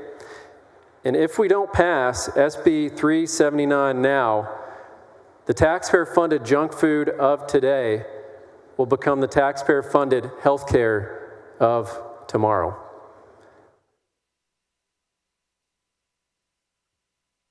Sorry, I'm having a deep discussion with the Chair of Finance, and she takes all precedent over all things. Senator Gutierrez, for what purpose? For a few serious questions. Senator Middleton, he wants a few serious questions. Are you willing to yield? I yield for all serious questions. Thank you, Mr. Does President. that mean some of your questions in the past have not been serious? Well, some of them were a little snarky. Okay. To be fair. You're recognized. Yes, you said that, not the other 30 members. Go ahead. Right. And, I could start with another snarky comment, but I'll forget about it. So you are familiar with Michael Bloomberg, Senator? I am. And back a few years ago, he had something that said, no soft drinks in stores. And the right wing kind of caught on to that, and they said, get your hands off my big gulp. You remember all that? I'll point out a major difference with that, because he was trying to regulate what you do with your private dollars. I got you. Private dollars. Just like my daughter, she's like, you're not going to pry my Dr. Pepper out of my hands. It's private dollars, right? It was a taxpayer choice at that point. That's right. And my daughter, Victoria, loves Dr. Pepper. But that's not what your bill seeks to do, and I applaud what your bill seeks to do. But I think that we do have to acknowledge that today's day and age, and I hope members in rural areas are listening, that not all of our food, and I don't know how to say it, is whole food or natural food. In other words, a lot of what we eat today is processed. And I wish it weren't, along with you. And I wish that all food that people receive under SNAP benefits were non-processed. But the fact is that a lot of it is, correct? A lot of it is, yes. Up to 20%, the latest USDA study on that. All right. Do you believe it's important to encourage Texans to buy products made and processed or grown right here in Texas?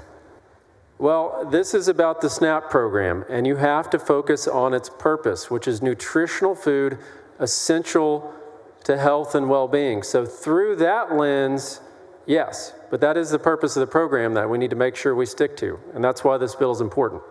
Okay, but you have acknowledged that not every food that can be bought under SNAP is a whole or wholly nutritious. There are foods that unfortunately have to be processed, and your bill seeks to eliminate processed food?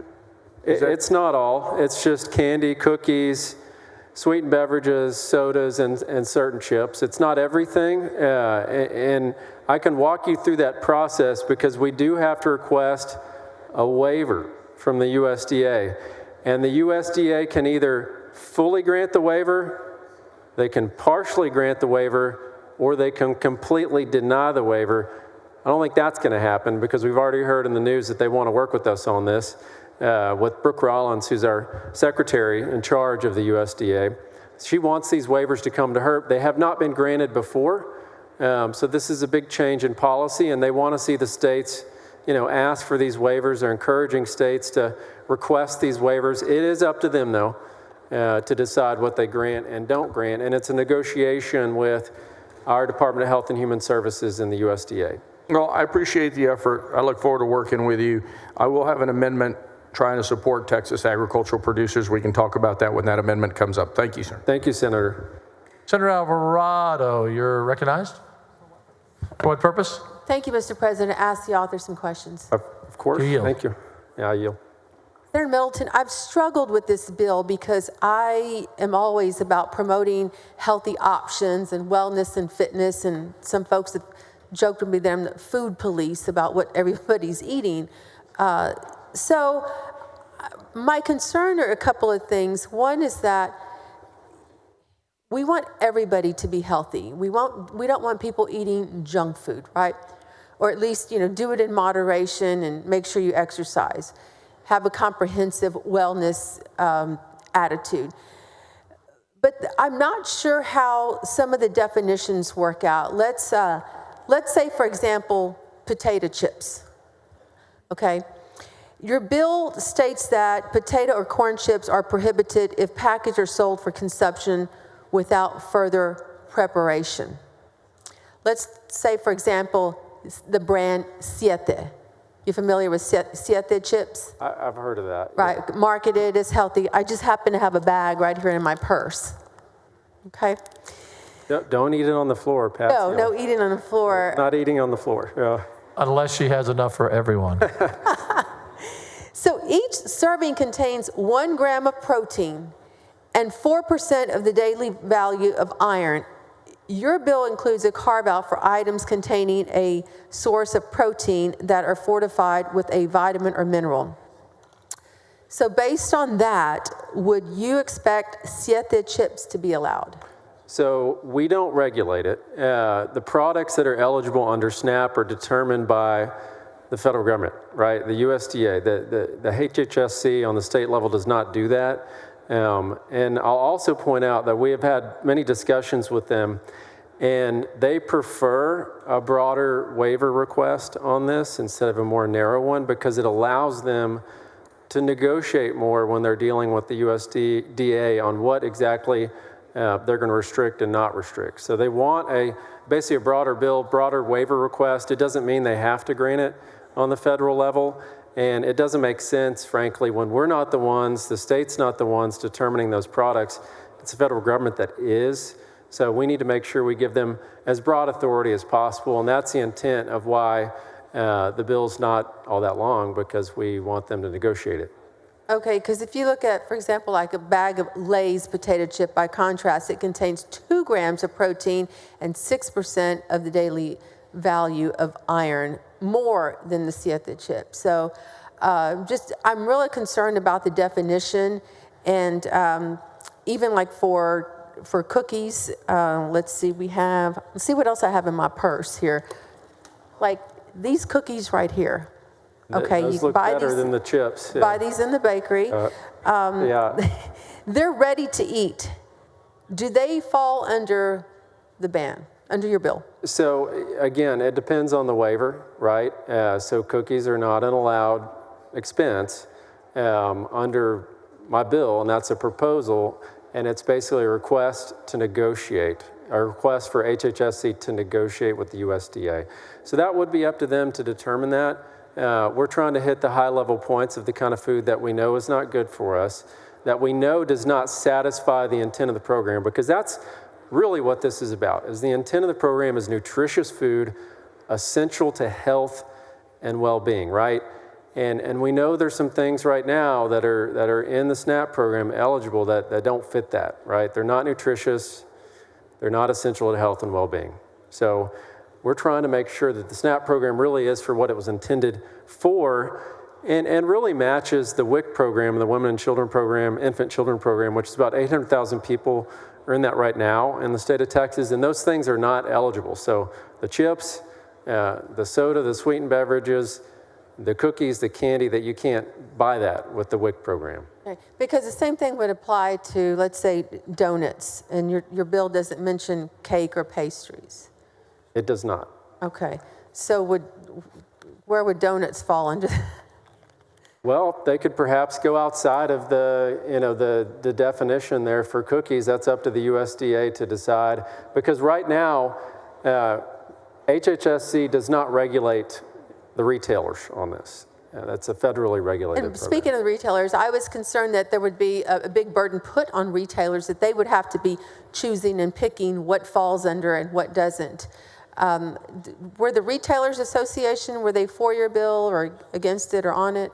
I don't recall. The Food and Fuel, I don't recall. I think they were not for it. Yeah, it was Yeah, well, my concern too is how this. But then here's another one. You know, like AHA, right? American Heart Association was against the bill. They were put under enough pressure and they backed off, but I've yet to see them say anything, oh, we support the bill now, right? So they got called out for saying that soda, cookies, candy, chips, sweetened beverages are heart healthy. Well, we know that's not true, right? And so that's why, you see the American Beverage Association circulating this kind of stuff against the bill, and it says basically Red Dye 40 is Allure Red. That makes it sound pretty good, right? I mean, that's a nice name for Red Dye 40, and that this stuff's really not bad for you, and we don't need to restrict sodas, and this is about choice, but this is taxpayer dollars. It's not your own dollars we're talking about. You can buy whatever you want with your own dollars. These are tax dollars. Yeah, and that's why I was saying I really struggled with your bill because I advocate for healthy options and have had bills in the past that promote health, wellness, fitness, more PE, getting sugary drinks out of the schools. I had a bill that passed. It got vetoed by the governor several sessions ago. But also how it...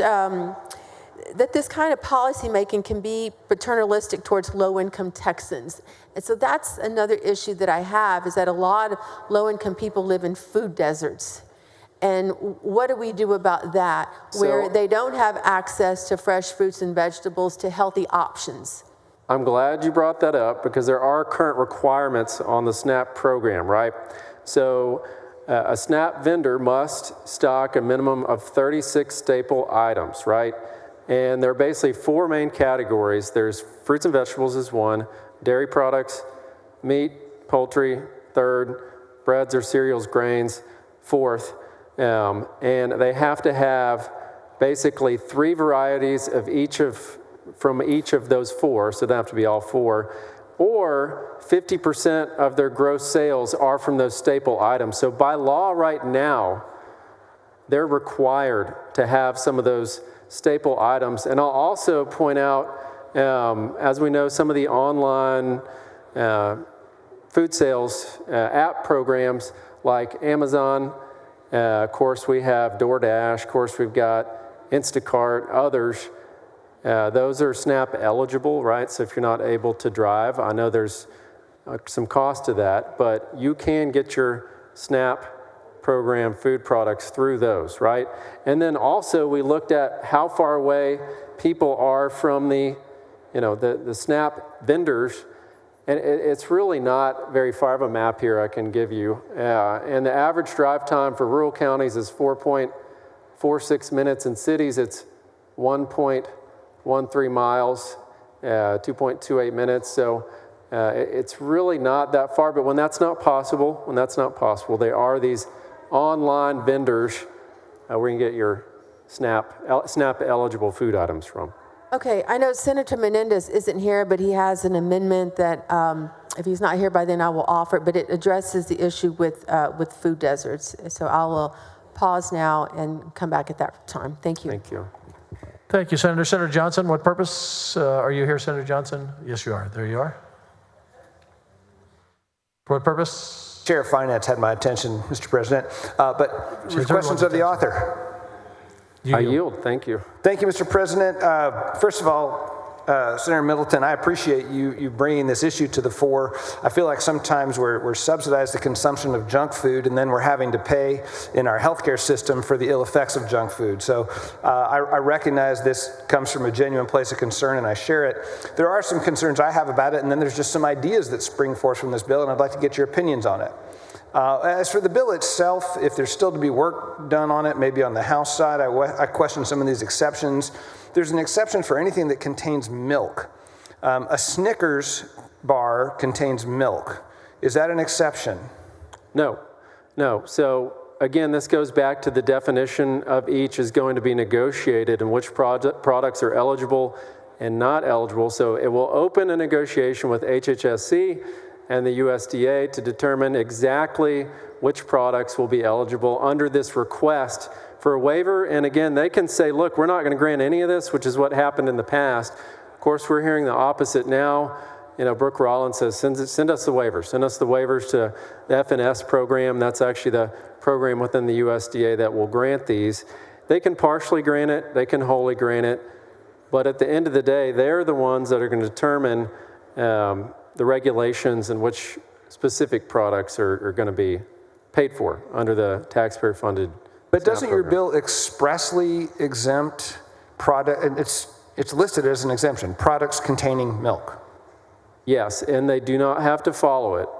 They don't have to follow it. So the Snickers, which contains milk, is going to be exempt. I think we all know Snickers is candy. I think you would have a DTPA, Deceptive Trade Practices, claim if someone said, put a Snickers bar next to the milk and said this is milk. Okay, I think that's a problem. I understand that maybe the FDA will have something to say about it, but if a bill like this were to pass, I think we'd want to re-examine the exceptions, because I think it carves a path for all kinds of junk food, like Senator Alvarado brought up. You could take a Twinkie and put a 1% daily value of vitamin E in the whipped cream filling and say it's healthy. Now, Twinkies are fun.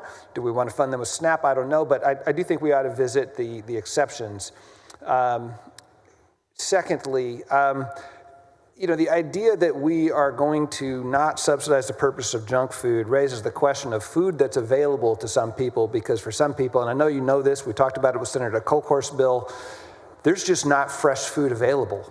And apples and spinach are really expensive. So do you expect this bill, and I think there may be some merit to this, to have the effect of driving convenience stores and similar small shops where people in some areas are forced to get their food to supply fresh produce, whereas today they're not?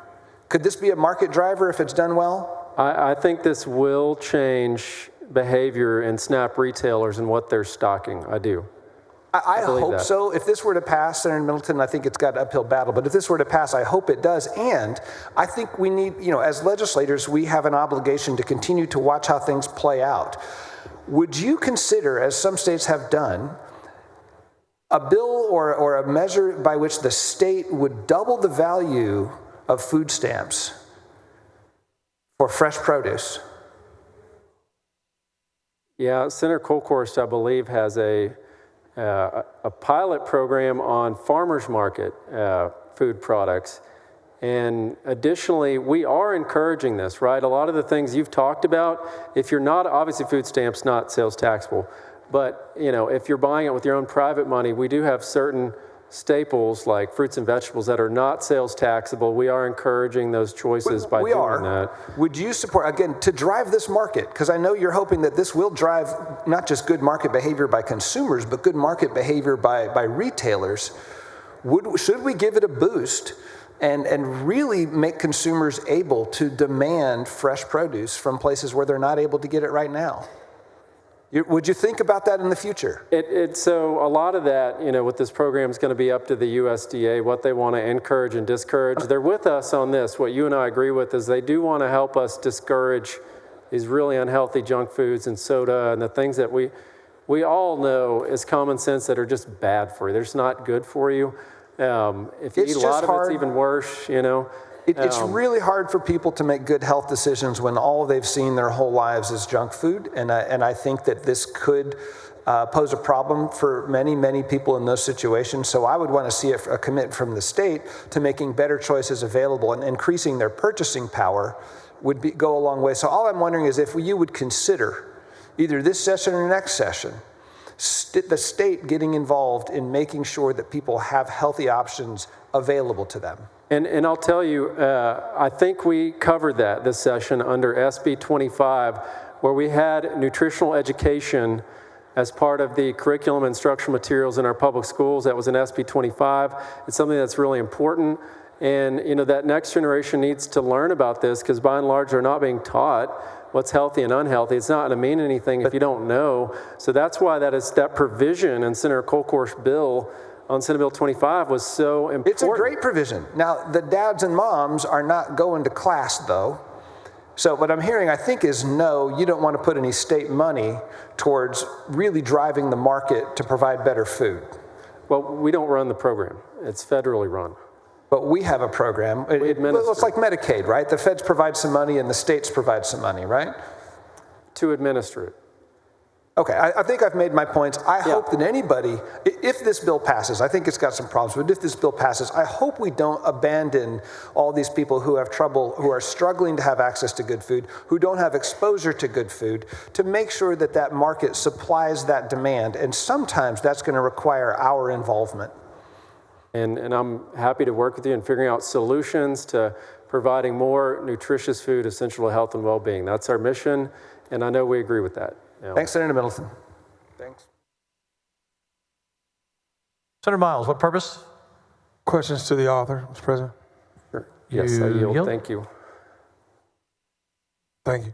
You know, I too, Senator Middleton, have some questions about this bill. I do believe that, you know, there's some unintended consequences to this bill that we may not be thinking of. And I just want to make sure that we've thought this all the way through before you vote on this bill and finalize this bill. You know, let it be known that I'm for the transition of state healthier foods for all of our children, not just in the state, but in this country. But I fear this bill will enhance the food deserts and leave no food for SNAP recipients in rural and urban communities. I heard you read out to my colleague a map stating that in the urban areas, there are grocery stores, I think I heard you say 1.3 miles from anybody in urban areas. Did I hear that correct? SNAP vendors. They may or may not be a grocery store, but someone that accepts SNAP, a vendor that accepts SNAP. Well, maybe I should start this conversation like this. Senator Mays, you believe some food is better than no food. Would you agree with me on that? Something to eat is better than nothing to eat. Can I get your agreements on that? Yes, I mean, if someone is in that situation, of course, but you know, these are vendors that already have regulations on them of how many of the 4 staple categories they have to stock. It's 36 items. You know, I mean, these are regulations they already have to follow, and maybe we should ask our federal partners to grow that, right? Because that's a federal rule that with those 4 staple items, or 50% of the total gross sales, that's a big number. You know, if we just stuck to that, that would make a big difference. I don't doubt nothing you're saying, brother. But accessibility is the key word that we need to be dealing with. Because in rural areas, just like in urban areas, there is no accessibility. There's something, food deserts are real, okay? Despite what SNAP says, food deserts are real. And it's longer than a mile and 1.3 miles to accessibility to have access to healthy foods. Whether you want to believe it or not, I mean, I'm wondering, you know, how will this bill eliminate unhealthy foods without reducing access, especially in food deserts like rural areas and urban areas? Because those retailers are already there, and they're already required to carry those 36 items today. That's the law today. Got it. Second of all, but how do we get access to those items? But second of all, you have to look at something that's changed since the last time this bill was really, I think, considered in the House a few sessions ago at least. We didn't have all these delivery options, right, on your phone. And obviously some of the big ones are Walmart. Obviously, one of the biggest is Amazon. There are others that are on people's phone apps and a way to order SNAP-eligible items, and they can be charged onto their SNAP account. Right? So they can go to their SNAP account. And how much are these delivery charges going to be? Do you have any idea? See, that's the downside, but it doesn't mean it's not available. Okay. Right? It doesn't mean it's not available. So if I've got a family of 6 or 7 and a single mom in an urban area that's trying to provide food for her kids, you actually want her to pay a delivery fee to get, which may cost more than the food she's actually trying to spend to provide healthy food for her kids. Is that what you're telling me, Senator No, Mays? that is not what I said, Senator. I do not want her to do that, this single mom. I'm saying it's availability, because you said it's not available. They have no options, and that is not actually... But I did hear you say that, and I'm trying to make sure we both are heard here, sir. But this is real kind of sensitive to me because since 2007 I've been here, I've been trying to pass bills for, urban farming, which we desperately need in the urban areas. I've been trying to pass bill for tax credits so we can get grocery stores in our food desert areas. Have you thought about any of those options? Because what you're telling me is you want a mom to pay for a delivery charge for an Amazon or a Google or some type for some fresh vegetables to bring to her, expensive fresh vegetables at that, to bring to her kids when she's trying to provide food for 7 kids on a SNAP budget, but you want her to spend some of her SNAP money for food delivery service. Is that right? No. You were asking about availability. There is availability. There are existing federal rules that require these staple items to be available. And I do want more programs like Bonton I wanted to. Farms and Center. Senator Mays, believe me, I wanted to. Believe me, I do, brother. I've been working since 2007 to try to get it. I wanted to. I want healthy foods in my community. I want another as well. Bonton Farms. We need more of those. That's in Center West District. They do great work. I think this bill will actually help them at the end of the day. It sounds, but the reality of it is what? The reality is we have to satisfy the intent of this program, which is nutritious food essential to health and well-being. And look, we know we've got a problem with healthcare costs going out of control. We know we've got a problem with what's happening in Medicaid. I mean, just for an example right here, there is an overlap of about 2.6 million people on SNAP that are on Medicaid. And that's about $29 billion. I need you to understand, you're not going to get any argument from me on any of those statistics. You're not going to get any argument from me. I'm just looking at the cold reality of this. How do we get accessibility? Okay? Wouldn't it be better if we pass some of it and put some of our resources into some tax credits for some grocery stores that want to move into some of our food deserts? Wouldn't that make more sense? Or wouldn't it make more sense that we fund and put together some of these urban farm programs so that, people can do for themselves in the neighborhood and grow their own fruit and vegetable? Wouldn't that make a lot of sense? All issues for different bills on a different day. But one thing we know, and you and I know this, what taxpayer-funded junk food does. I'm going to agree with you. Taxpayer-funded junk food, turns into taxpayer-funded health care. You know this. I've already said, and you're not going to get any argument out of me, Senator. We got to have some solutions. You're not going to get any argument out of me on that. Okay? I just want you to understand my standpoint, my view. Wouldn't it make more sense when we put some resources and put some grocery stores in some of our urban areas and some of our rural areas? Wouldn't it make more sense to finance and put some money and some resources toward some of our urban farming efforts? That's all I'm asking. Thank you, brother. Thank you, Mr. President. Thank you.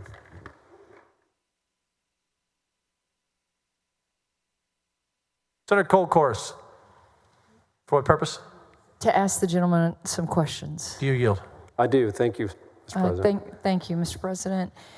Senator, thank you for this bill. I think it's the right discussion. It's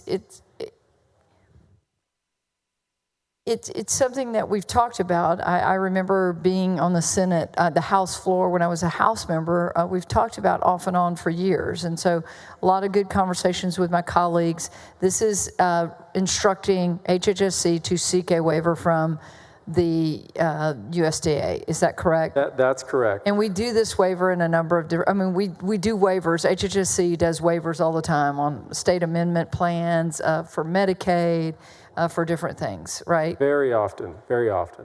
Yeah. So I want to talk about food deserts for just a second because I am sensitive to that. I am sensitive to that.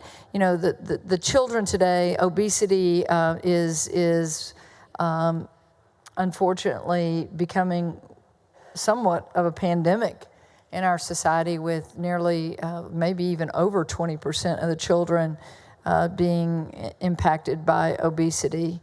And so one of the things that I learned through the layout of your bill is the number one purchased product with food stamps or SNAP is sugary drinks. Is that correct? Yeah, it's hundreds of millions of dollars a year is going to sodas and other sweetened beverages. Right.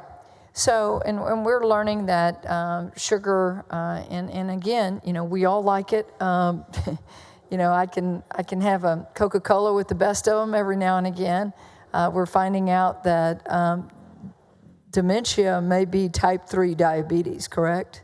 Well, I've seen that research as well. It's pretty scary, to see these numbers too, and the amount of Americans and Texans that already have diabetes, and then hear that. It's very concerning. So about the food deserts, and I think we had a pretty good discussion in the hearing, but this is something that I want to say for the food deserts, and I think the challenge is on the food deserts is, where can you purchase? And that's why a long time ago the USDA allowed convenience stores to be able to accept SNAP. Is that correct? Yes. Yeah. And so what a convenience store operator, I know a little bit about this. Jimmy and I chose not to accept SNAP because we did not sell anything of value, nutritional value is my standard. That I said I don't want to accept SNAP because we do not have the offerings that I think should be purchased by SNAP. This was long ago. We're out of that business. But what will happen, and I'll ask this as a question, is the USDA comes back and says these are the accepted items, and then that's dispensed, whether it's to a grocery store or to convenience stores.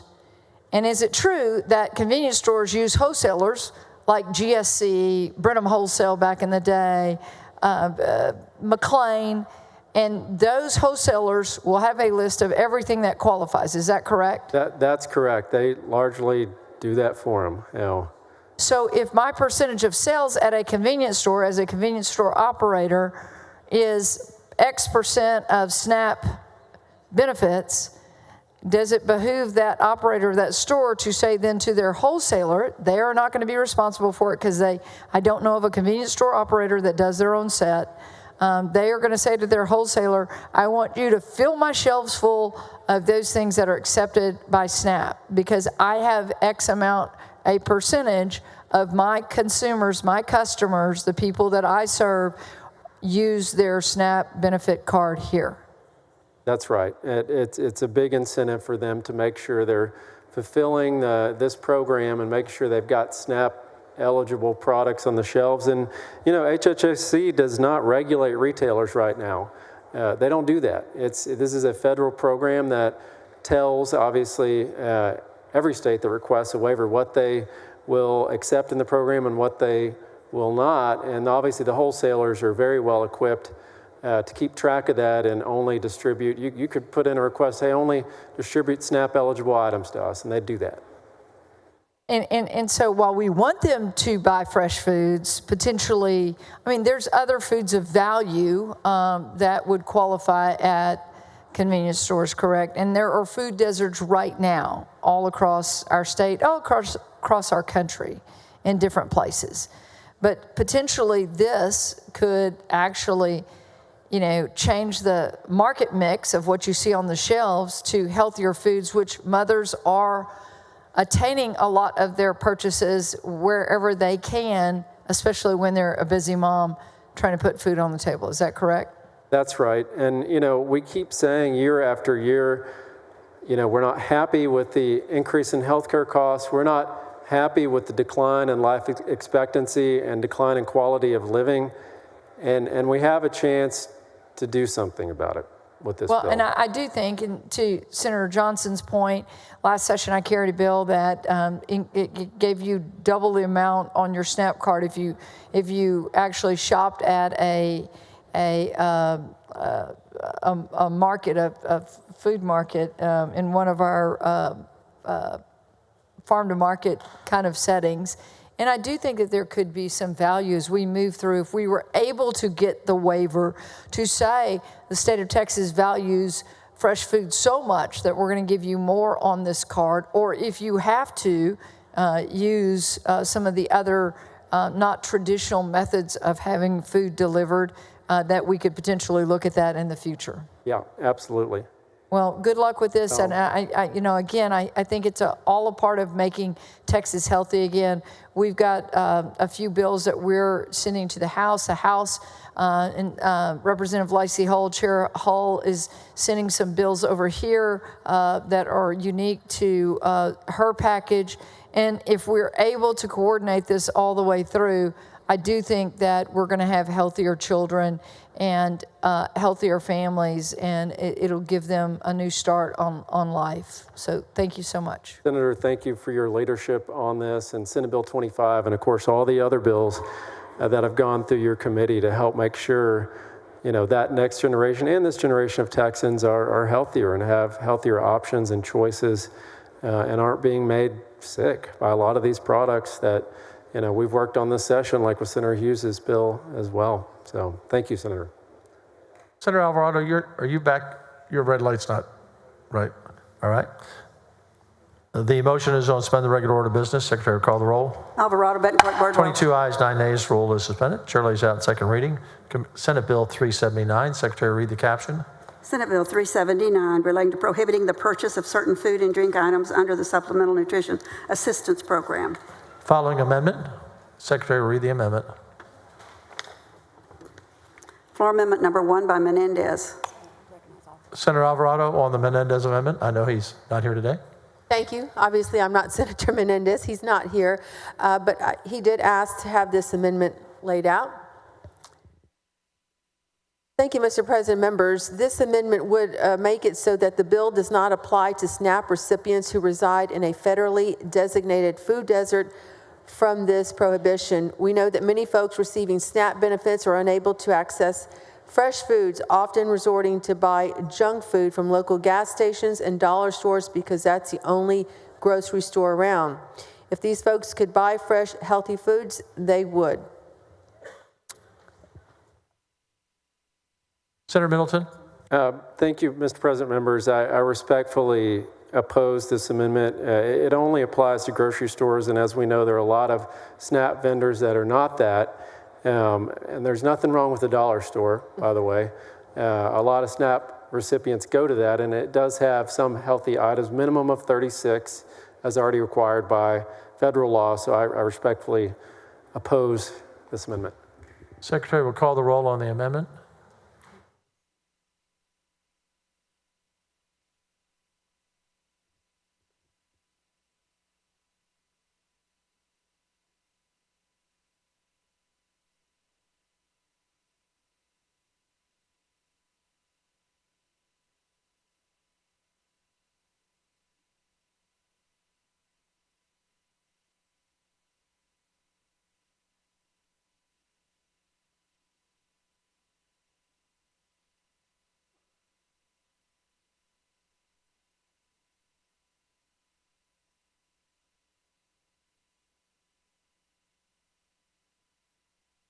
Secretary, call the roll. Alvarado, Betancourt, Birdwell. 10 yes votes, 20 nays. The amendment fails. Members, the following amendment. Secretary, read the amendment. Floor Amendment number 2 by Gutierrez. Senator Gutierrez on your amendment. Thank you, Mr. President.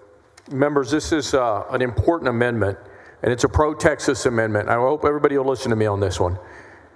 The fact is, a family of 4, SNAP benefits is about $835. That's in Texas as of October of last year. Sometimes we assume that these people aren't working, but these are working class families, sometimes working 2 jobs, and they're making, it's just difficult to make ends meet. The income limit on that is $4,100. So less than $4,125, you're eligible to receive the SNAP benefit of $835. My amendment is simple. It's a Buy Texas amendment, pro-Texas amendment. I'm going to give you an idea of some manufacturers that are SNAP eligible. Bluebell ice cream out of a carton is SNAP eligible, made in Senator Colcourt's district. Dr. Pepper, founded in Waco, SNAP eligible. Mars Snacks has a manufacturing plant in Waco, SNAP eligible. Heinz Ketchup. Tyson Chicken is SNAP eligible. And it's also processed, by the way. And it's processed here in this state. What this amendment does is it prohibits the purchase of, it tells the commission that they may not prohibit the purchase of any food or beverage item produced or processed or manufactured within the state of Texas. And produced goes on to tell you what produced means. The importance of this is that these working class folks might be working at Bluebell, might be working at the PepsiCo that manufactures the products that they sell here in Texas, or Coca-Cola, or Mars, or Heinz, or Tyson. And so this is a Buy Pro-Texas amendment. At the end of the day, we all want people to eat healthier. But while we're only giving a family of four $835, that's what everybody here is trying to say. It's not enough money to buy the healthy food, the fruits and the vegetables that we want people to eat. And God forbid we would tell a family,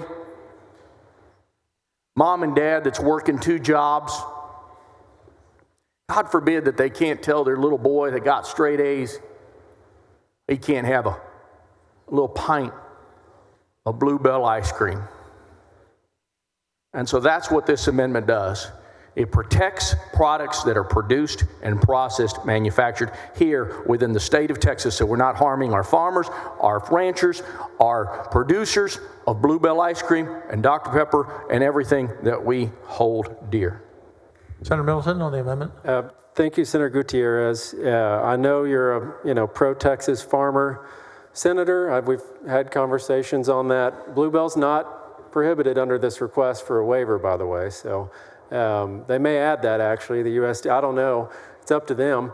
But the problem is this violates the intent of the program. You could still have candies, sodas, chips, cookies under this amendment, which obviously doesn't satisfy the intent of the program, which is nutritious food essential to health and well-being. So I respectfully oppose the amendment. Secretary will call the roll on the amendment. Alvarado, Bettencourt, Birdwell. 10 ayes, 21 nays. The amendment fails. You're now recognized to engrossment. Thank you, Mr. President. Members, I move passage to engrossment. Secretary will call the roll when ready.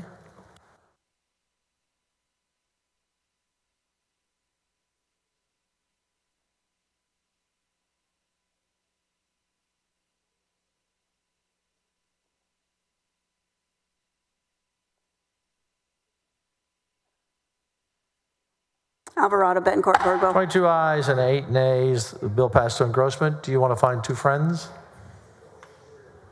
I'll look. Do it quickly.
Senator Middleton, you're recognized for a motion to suspend the constitutional 3-day rule.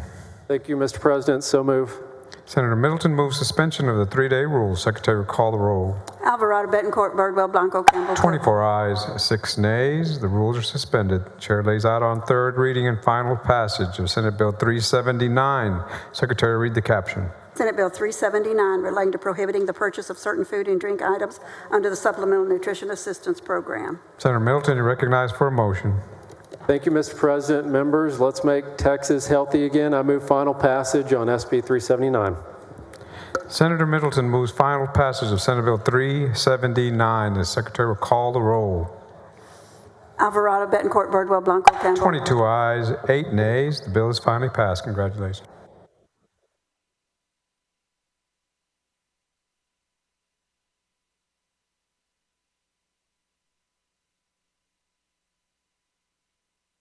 Following bills on first reading and reference to committee, the Secretary will read the bills.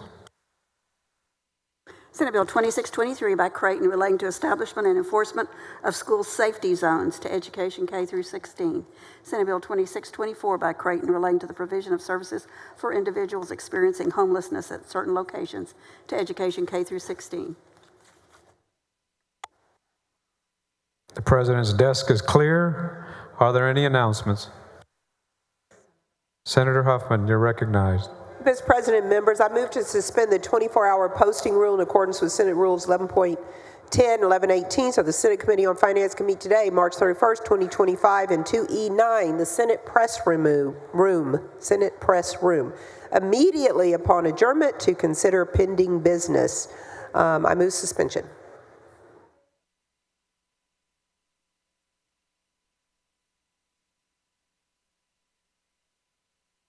Senator Huffman, we're going to recess today.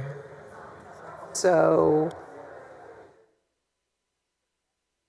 there objection to the motion? Hearing none, the motion is adopted. upon the recess. Senator Betancourt, you're recognized. Thank you, Mr. President. The Senate Committee on Local Government will reconvene our hearing today 30 minutes upon recess in extension E1.028. So that should be almost exactly the bottom of the hour, Mr. President, 6:30. If everybody can get there, we're going to do, we've only got 4 bills to go, and we do have some voting to do. Thank you. Senator Hughes, you're recognized. Thank you, Mr. President and members, and those participating in the State Affairs hearing that began this morning. We will reconvene at 6:15 here in the chamber. So State Affairs will reconvene at 6:15 today or this evening here in the chamber. Thank you, Mr. President. Thank you, members. Chair recognizes the Dean of the Senate for a motion. Thank you, Mr. President. I move that the Senate recess until 11 a.m. Tuesday, April 1st. Is there objection? Chair hears none. The Senate stands in recess until 11 a.m. Tuesday, April the 1st.